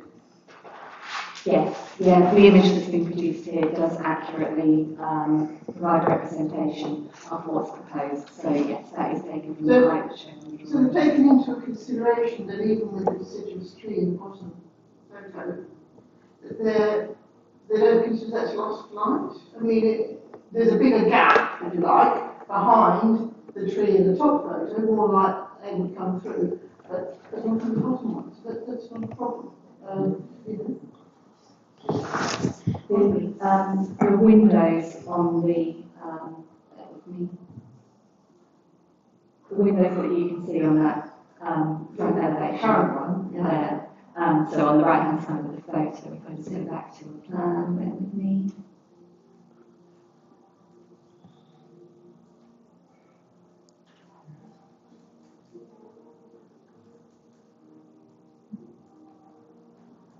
Sorry, we'll get there.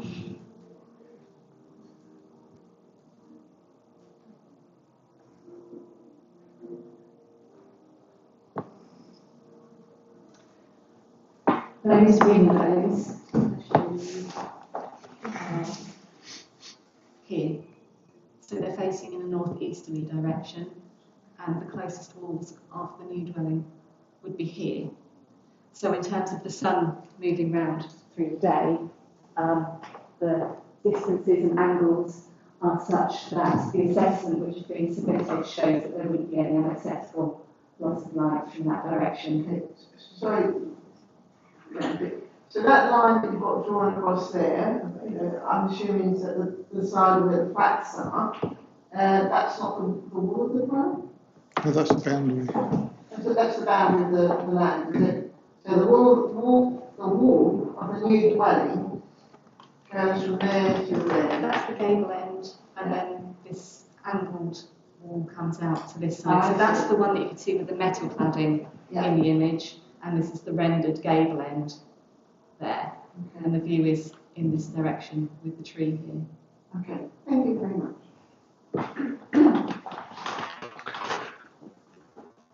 Yes, Councillor Hawtrey. Thank you. I have a question about the driveway.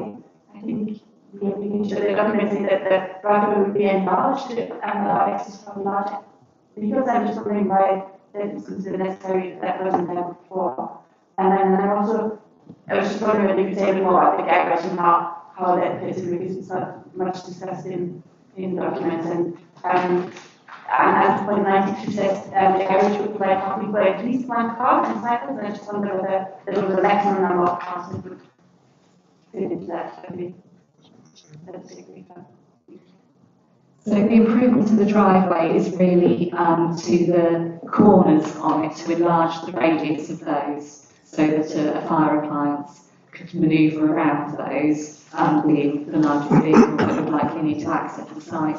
And there's a requirement in the building regulations that fire appliances need to get within 45 metres of all parts of a dwelling. So in this case, that means there needs sufficient access on the driveway to be able to get into the site, should it ever be required. So that's the improvement to the driveway. The other improvement is to the surfacing, because at the moment it's like a black asphalt covering, which isn't making a positive contribution to the sort of garden character of the site. So there's the opportunity to replace that with a sprayed shingle surface, which would also be permeable, so that would improve the performance and appearance of the driveway. In terms of the garage, it's a relatively small, subservient building in scale and also appearance, but with matching materials to the dwelling to tie in with that. And it would have one large opening, which would provide space for 2 vehicles to park, but it could be relatively tight with the other plant and things placed in there, so there would be room for at least one and Thank you. The recommendation is to approve. I'll move that. We've got seconded. Thank you. And we move on to the discussion. Any discussion, anyone? No, we'll go straight to the voting. All those in favour of the recommendation to approve, please show. That's unanimous. Thank you, so that's been approved. Thank you, Mary. We'll now move on to number 8, 25 Hill House Road. And I think David is going to take us through this.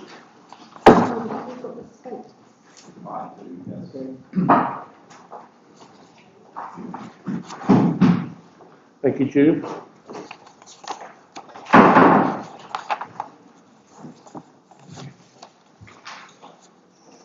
Just before I There's more people coming in. whilst I'm getting to the slides, Sorry, just draw members' attention to the updates report. can I just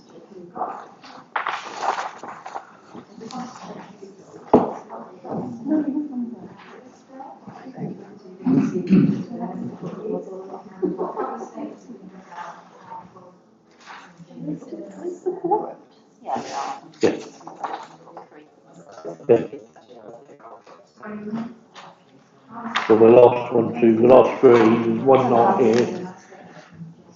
Peter's not here either. Of course, you're not.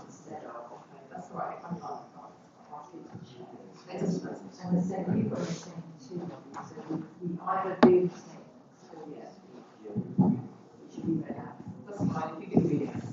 If you want to add anything else,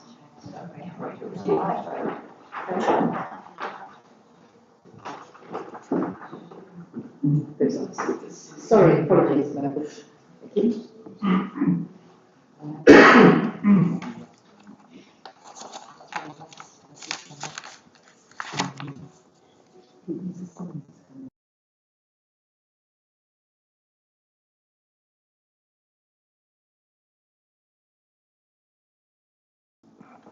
Okay, David, thank you.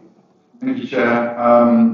Just before I start the presentation, I just want to draw your attention to the updates report. There's a correction to 2 measurements, or 2 paragraphs rather, paragraphs 13 and 27 currently refer to a measurement of 150 millimetres.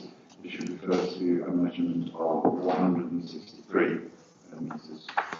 So this application is for a loft conversion facilitated by a dormer window on the rear elevation of 25 Hill House Road. The red line is shown on the plans on the screen in front of you. The officer report does also refer to a single-storey ground floor extension. That is not covered by this report, that was covered by a previous permission, and what is being built there is being built under that previous consent. So, on the left-hand side, well, the relevant drawing here is on the right-hand side, which shows the dormer window on the rear of number 25, with roof lights, which are relevant in this instance, shown on the front elevation.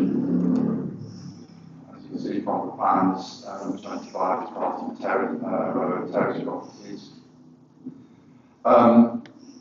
Back in the middle of last year, planning permission was granted for a loft conversion facilitated by a dormer and a single-storey rear ground floor extension. Plans plans that are on the screen now show what was approved, and the differences between what was approved back in, I'm going to go to point. Take this with me. The differences between what was approved back in July last year and what's been done now is basically the dormer window as it's being built now comes down the roof slope further and goes up the roof slope further as well. So the result being that the roof is higher and this bit comes out much further. Previously there was a setback, as I say, now it comes and lines up with the wall of the existing house, and this now comes back and lines up with the ridge of the existing house. And I'll show you some photos in a second of what that looks like.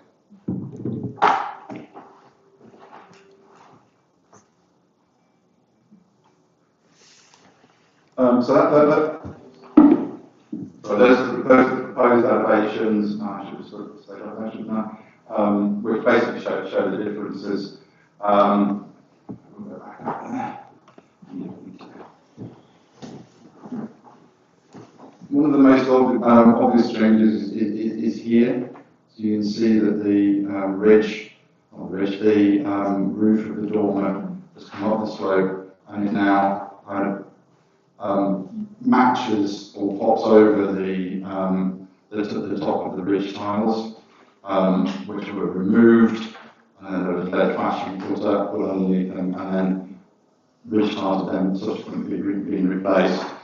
And also, as I said, this now comes down and lines up with the back of the wall. So the dormer has got bigger.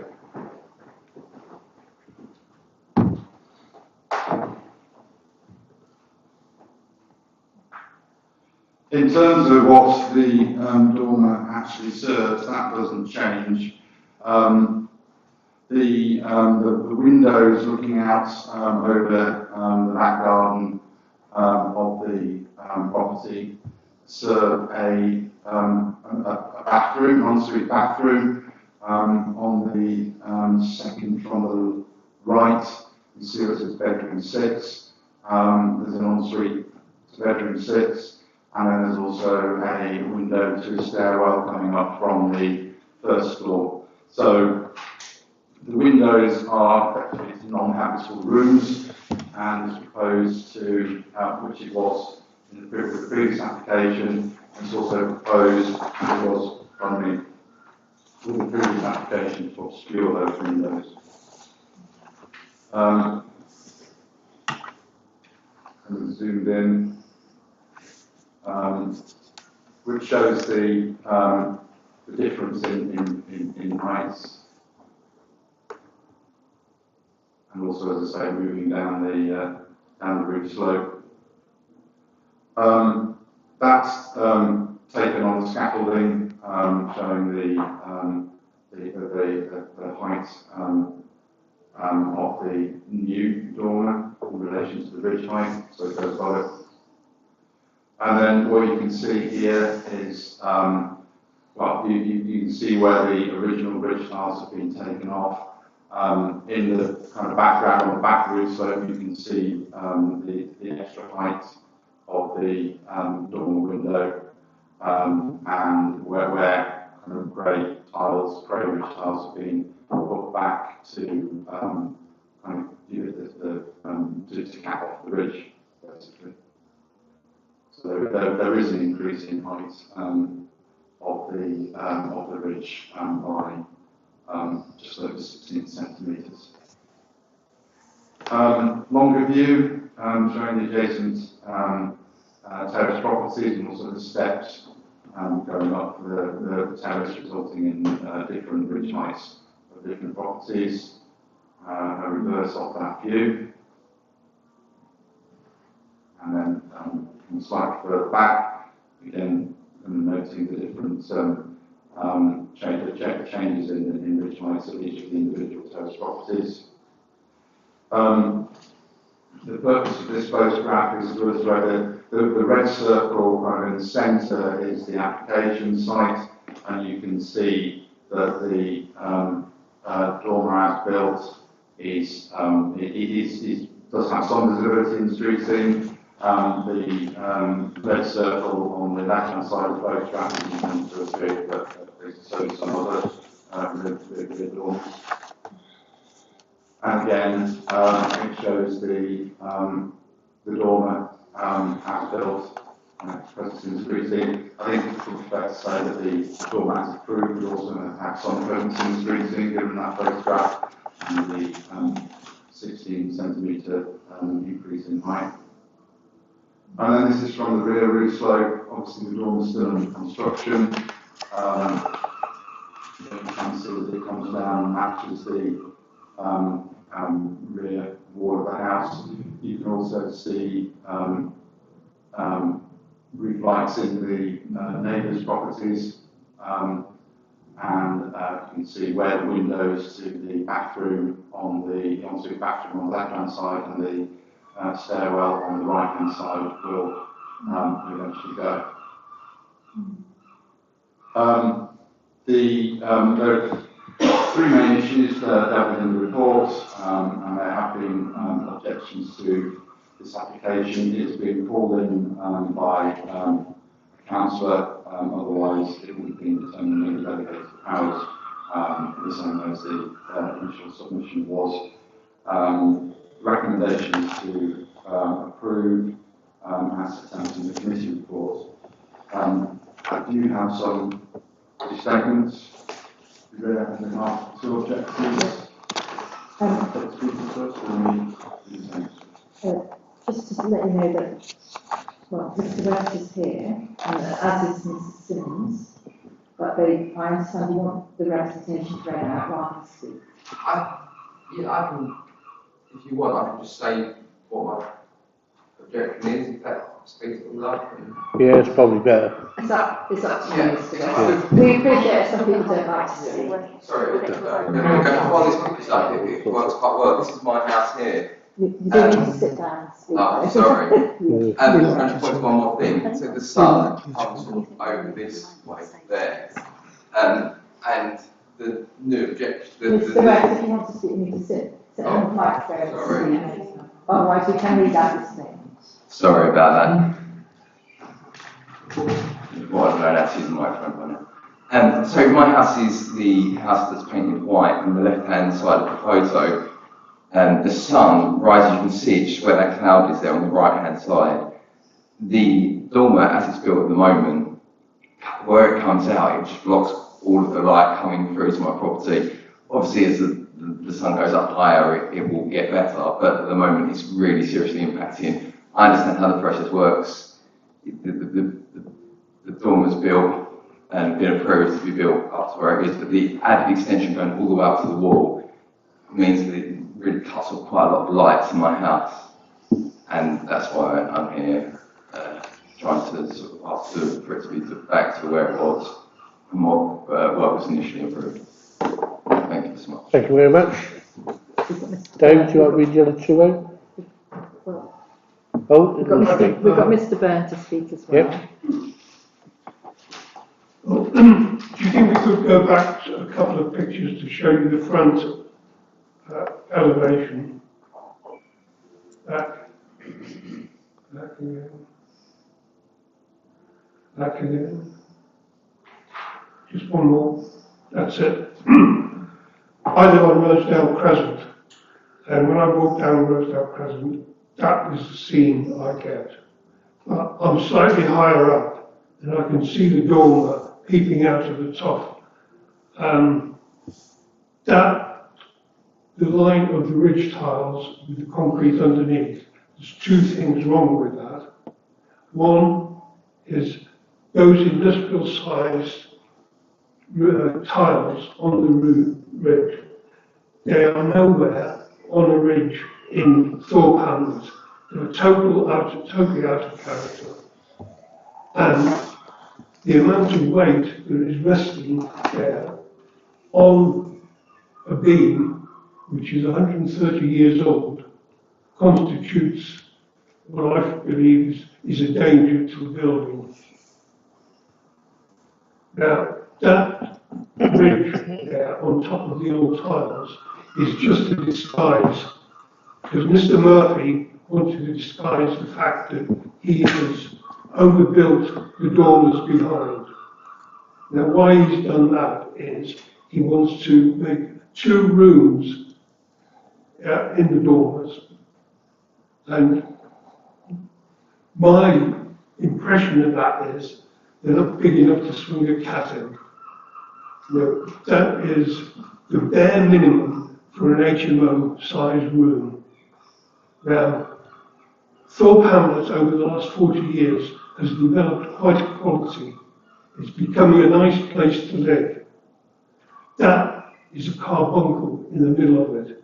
All the houses around there, people are making loft extensions going into the loft, so they become family houses, which they've always been family housing for the workers down at the former Bolton and Paul, Lawrence Scott, Coleman's, all that industry down there, the families who worked at those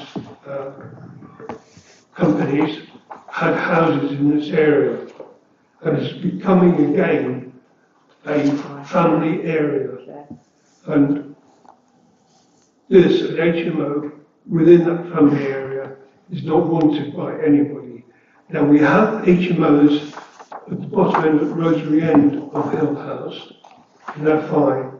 They're big houses, they're easily convertible into HMOs, but a basic 3 up, 2 down family home being altered in that respect to house 6 people, 1 per room, but 6 people often become 12 because they have partners. You need to wind up now, sorry. Sorry? You need those 3 minutes in your one room.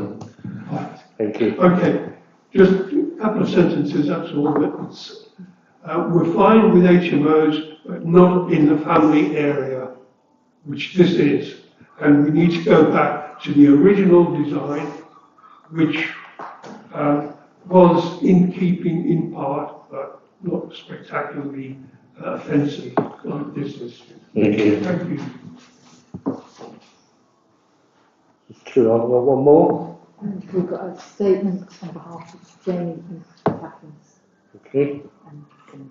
Okay, this is a statement on behalf of Jamie Simmons. I'll read it out verbatim. The structure of 25 Hill House Road is overbearing, cuts out light, is imposing, does not blend into the existing environment, is unsympathetic, overlooks many properties, can be seen by many properties, and has negative architectural merit. The ladies' streets of Hill House Road, particularly the top end of Hill House Road, as we already have quite a few HMOs at the bottom of the street, seem to have been treated sympathetically over the years to create a lovely family atmosphere and therefore community spirit amongst residents. This development can damage this with its increased height and overbearing nature with its money-making intention. I feel it is necessary for families and residents of this community to be listened to and protected. It does not feel this is happening. I understand developers want to make as much money per square foot as possible, but not at the expense of a family home in a family area with good schools nearby. The process was opened up to the public to comment on the application. Therefore, by definition, a democratic process was started because there are 2 parties that should be treated to the same level of process. 9 people objected. Because of government centralised guidelines, the 9 objections didn't seem to hold much gravitas. Likewise with this retrospective process. It seems the planning process is unfair, heavily favouring developers over objectors. This is a massive shame because often developers have no agency in the area in question, whereas the residents have to live with the consequences. It doesn't seem democratic, it doesn't seem fair. I really do appreciate the opportunity to express my views. Thank you, Dave. Any questions to the planning officer? So we've also got the applicants. Or the applicant? Would the applicant like to speak? I just wanted, Yes? I just wanted to check the council, since I've nothing over to the council, just on that. Because it was advised, obviously. I'm sorry, to speak to Chair Catherine, I can see that you have nothing further to add.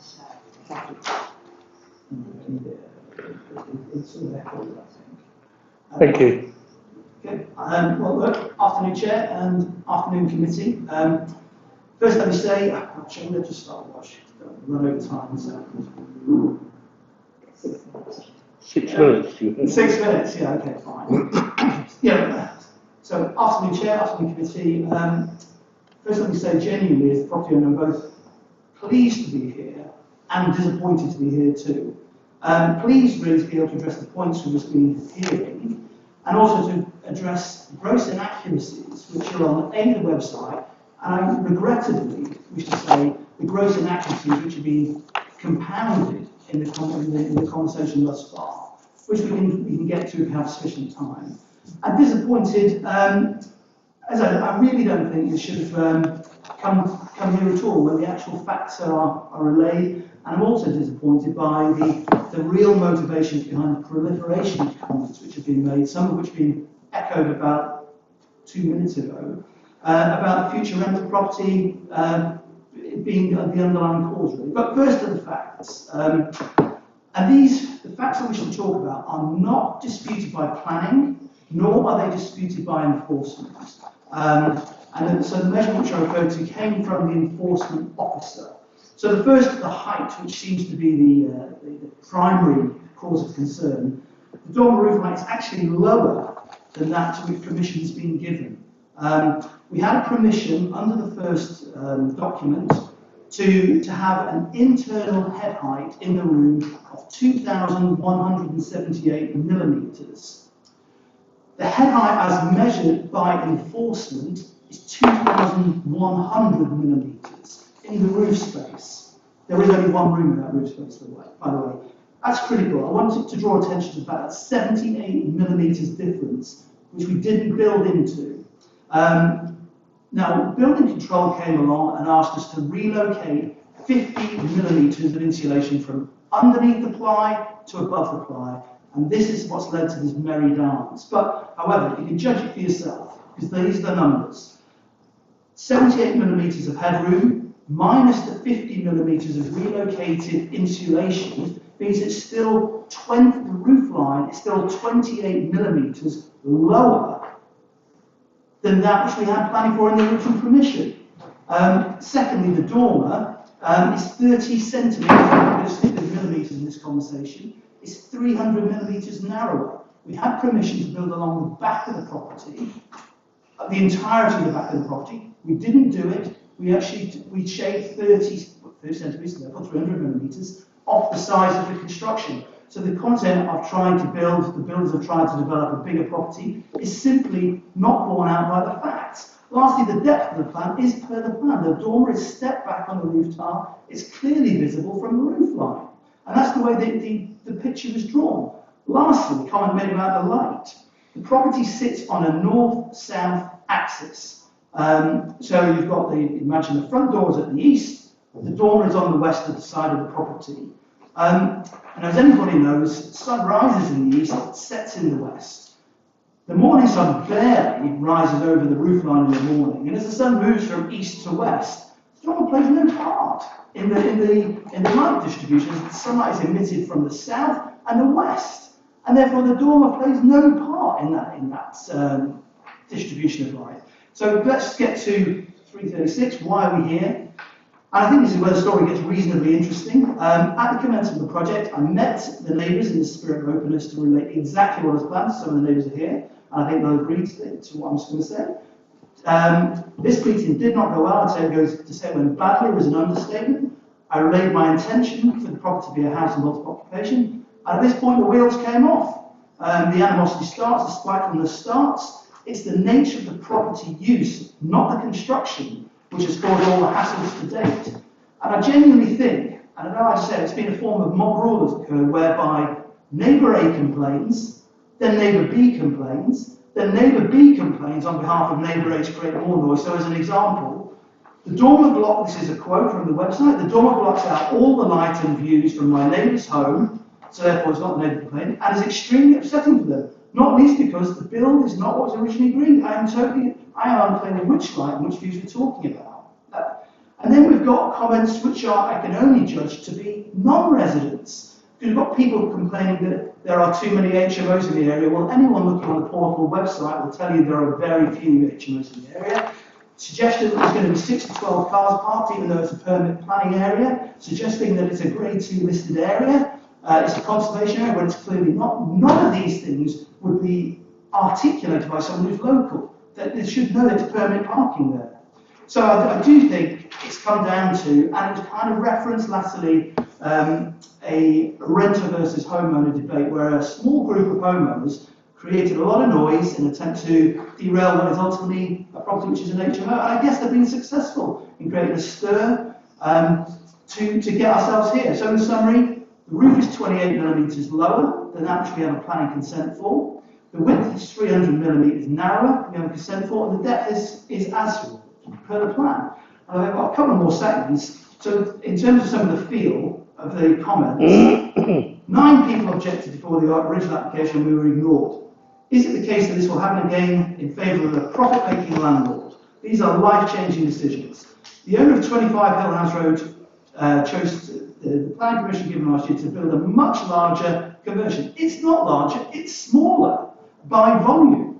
The owner knew full well that if the present structure was submitted to planning as a drawing, it would have been rejected. Not true, not true. The owner appears to have been roughshod over the planning rules. Not true. This is a form of racconism. Not true. It's a three bath, 6-bed house with a very luxurious kitchen out the back.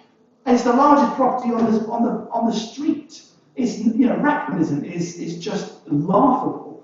So as I say, and I do think some of the comments which were made earlier about reference to 16 centimetres, if anyone wished to go back to the ridge tile where you could see the ridge was removed, then you could see exactly where the ridge was being put back. When the enforcement officer was there, we were discussing, is it half a brick or quarter of a brick? But in fact, that's a red herring anyway, because we have permission to build 2,178 millimetres of internal head height. We only built 2,100 millimetres of head height. So that's 78 millimetres. Sorry if I'm going on. It has not been diminished. It is substantial, and even the 15 millimetres of relocated insulation on the demands of building control still mean that the height is less than the original plan. Okay, thank you very much for that. Any questions to the officer? Sorry, can I come back? Oh, yeah, come back on the phone. Chair, I do have to leave the school pick-up now, unfortunately. Okay, thank you. Mr. Murphy, could you sit down and Assuming I can't say anything. Sorry? Absolutely correct. Yes. Yes. Apologies, I thought I wouldn't have to leave before we get to the vote, but I do. Okay, no problem. David? Yeah, I find myself in a slightly strange position, to be honest, because the height over the ridge, as you've seen, and as the applicant's own drawings demonstrate, is taller than what was approved. So, kind of references to kind of internal headroom, whether they're the same or not, are really not particularly pertinent consideration of the application. The drawings that were submitted with this application show that what has been built is larger than what was approved, and that's why we're sat here. If it wasn't, we wouldn't have sat here. However, notwithstanding whatever has been said by the speakers, it is the changes between what was approved and what has been built that we're interested in. Whatever we hear in terms of the kind of rhetoric it's the planning impact and changes between what was approved in July 2023 and what's actually being built. And those are relatively small scale, to the point where we as officers are recommending approval to you. The point about HMOs and you probably know this already, small HMOs do not require planning permission. So in terms of kind of comments about, you can go on our website and you can see that there aren't that many HMOs in the area. There's probably quite a lot of small, there might be, I don't know if there might be small HMOs that don't require planning permission. So I can't comment on the veracity of that. But what I can say is that you're not looking at this as an HMO, you're looking at this as an extension to a property. Because you can, changing between C3 residential dwellings and C4 small HMOs, HMO to 6 unrelated people is permitted development, and we have no control over that. So we are really looking at the changes in the dormer between what was approved back in July of last year and what has actually been built. And that is bigger than what was approved last year. Questions, anyone? Councillor Sands, Sue. Well, two actually. David actually covered most of the first one. However, do we get many that have to come back because they've actually not built what they said they were going to build? Do we get many of these retrospectives? That's the first question. We get some.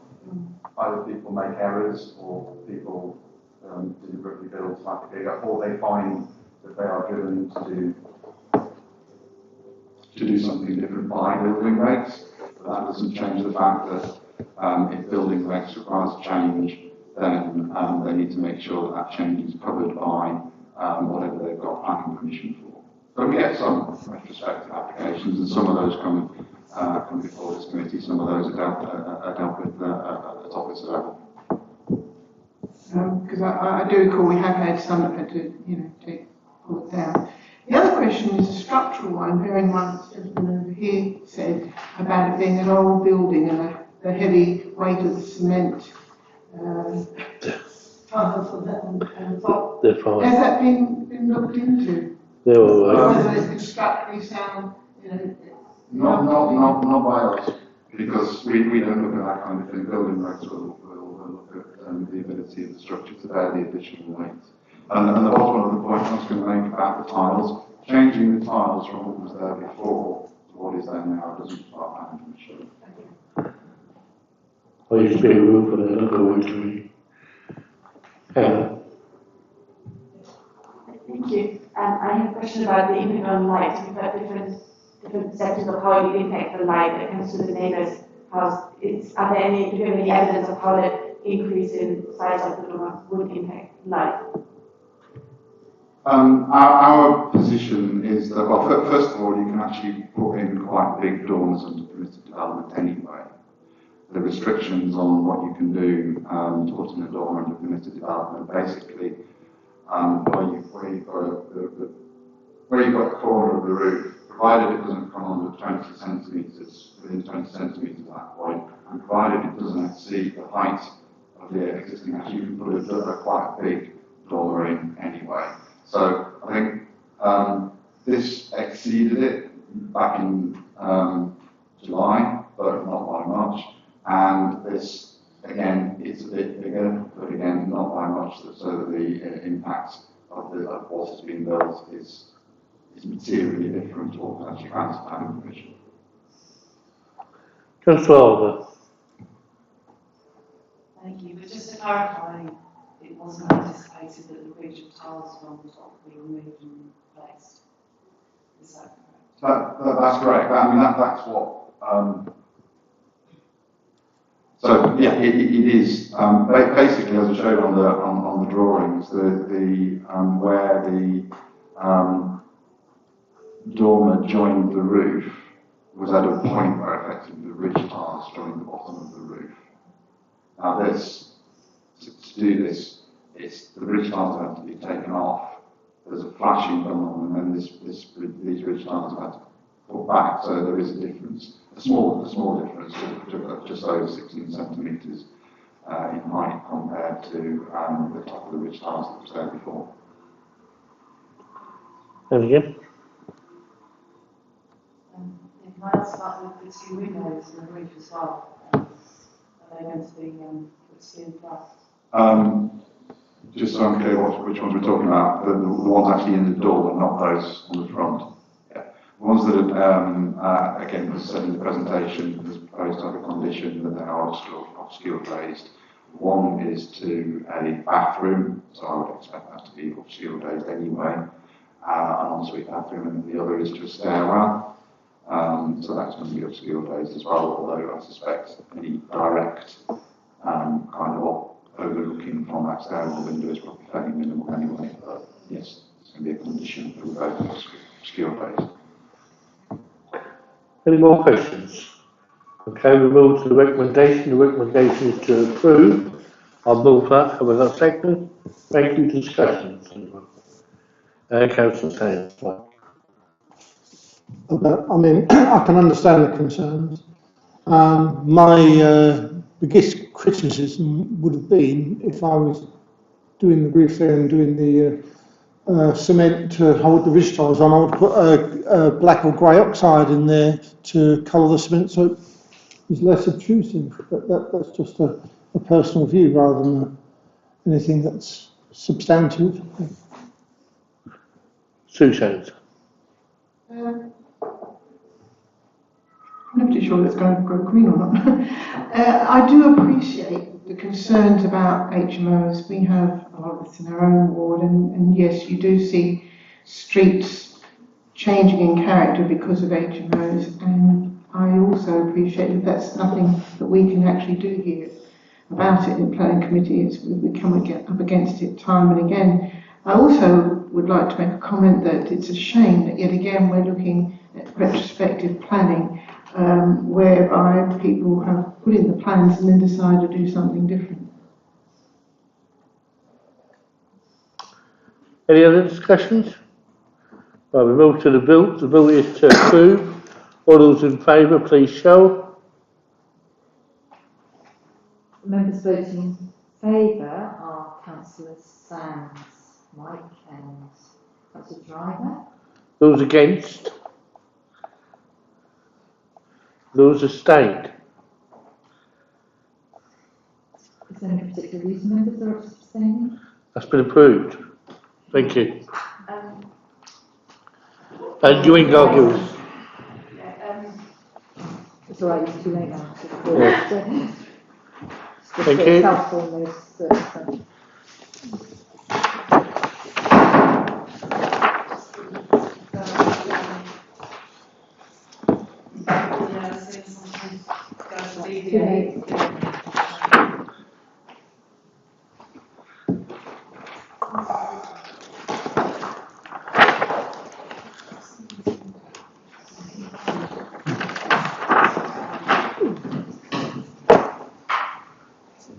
Yeah.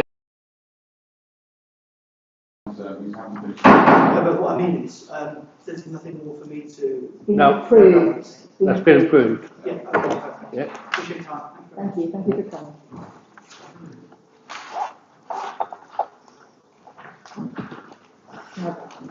There's still more there. Sorry? Got another one. We've got another one. I thought that was the last one. Oh, well. My Save the apologies. best to last. Sorry, Danny. I've missed it. Yeah, no, that's fine. It's fun going back. It's like a retrospective reminder that we've been through as we go back to first one.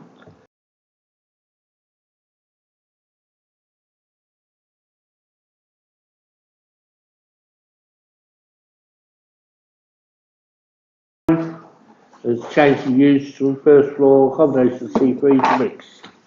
And it's 77A Vincent Road. Jenny, would you like to take us through the report? Thank you.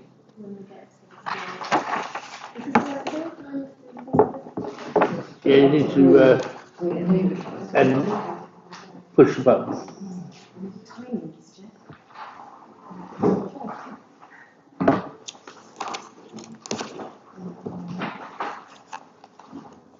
You got to push the button as well. Well, we'll just wait until we actually get there. We've got quite a few slides to go back through.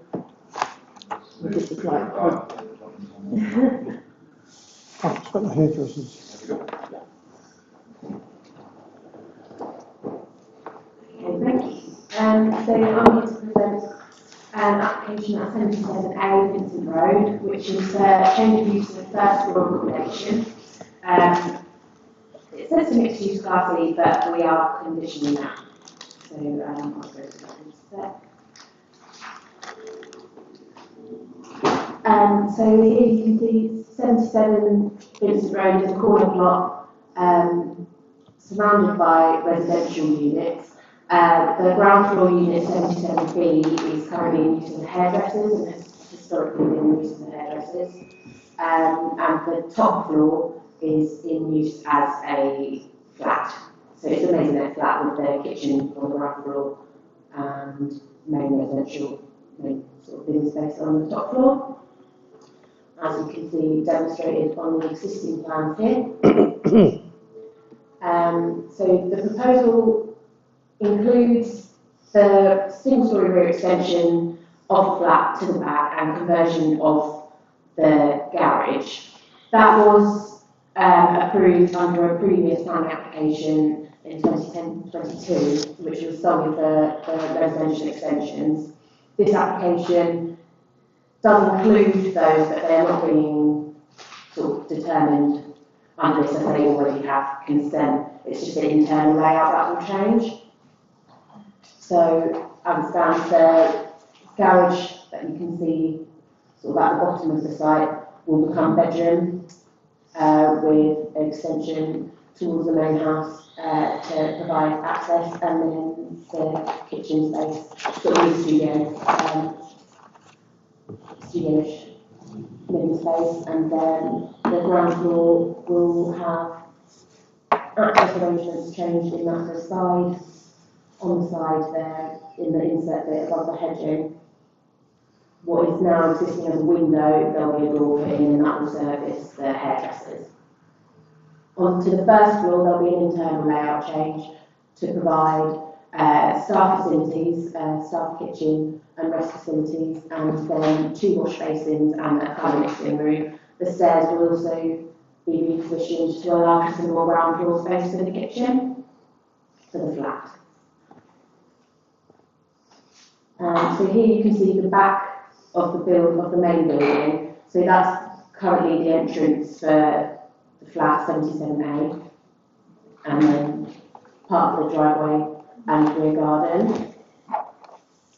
And then here's the view from the back. So that's the existing garage, and you can better see the vehicle access from Vincent Road there.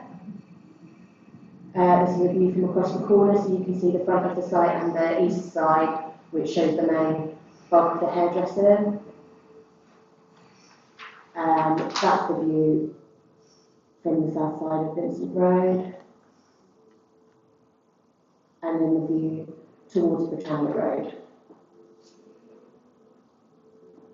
And that's it. So, main objections received for the application mostly cover concerns regarding car parking on the street. That during business hours and outside business hours it's already very congested, and residents close to the salon are concerned that there will be increased trouble parking if customers to the salon increase. There's also amenity concerns from regarding noise from the adjacent property, bedroom property noise into their bedrooms, and also some loss of privacy concerns from the 2 houses opposite, that customers using the top floor windows would have views into their front bedrooms and living rooms. We've looked to sort of address those concerns by restricting the use of the first floor to only be able to be used by customers between the hours of 9 AM and 6 PM Tuesday and Saturday, which should also address the parking concerns in view that the highest demand for parking will be outside of traditional office hours. It is important to note that Vincent Road is not a controlled parking zone, so at the moment there is no requirement for residents to have permits, and it is first come first served basis for parking across the whole of Vincent Road and Britannia Road adjacent. So we are looking to recommend approval of the scheme with the condition to restrict the use of the first floor by customers, as I previously mentioned, and also that there will be no change of use of the first floor before the extensions to the ground floor have been completed, so that there shouldn't be any loss of the residential unit, and that will also protect against there being any sort of standard living space. Thank you very much. Move on to questions. I've got one. Is that car park space?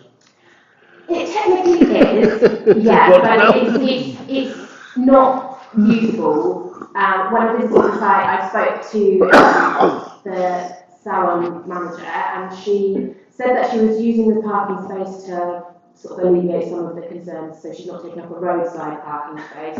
I know from talking with highways officers that any vehicle overhanging onto the highway like that would not be ideal, so I mentioned that to her and she said they won't use it as a parking space anymore. I've not included it as space in my assessment of the application.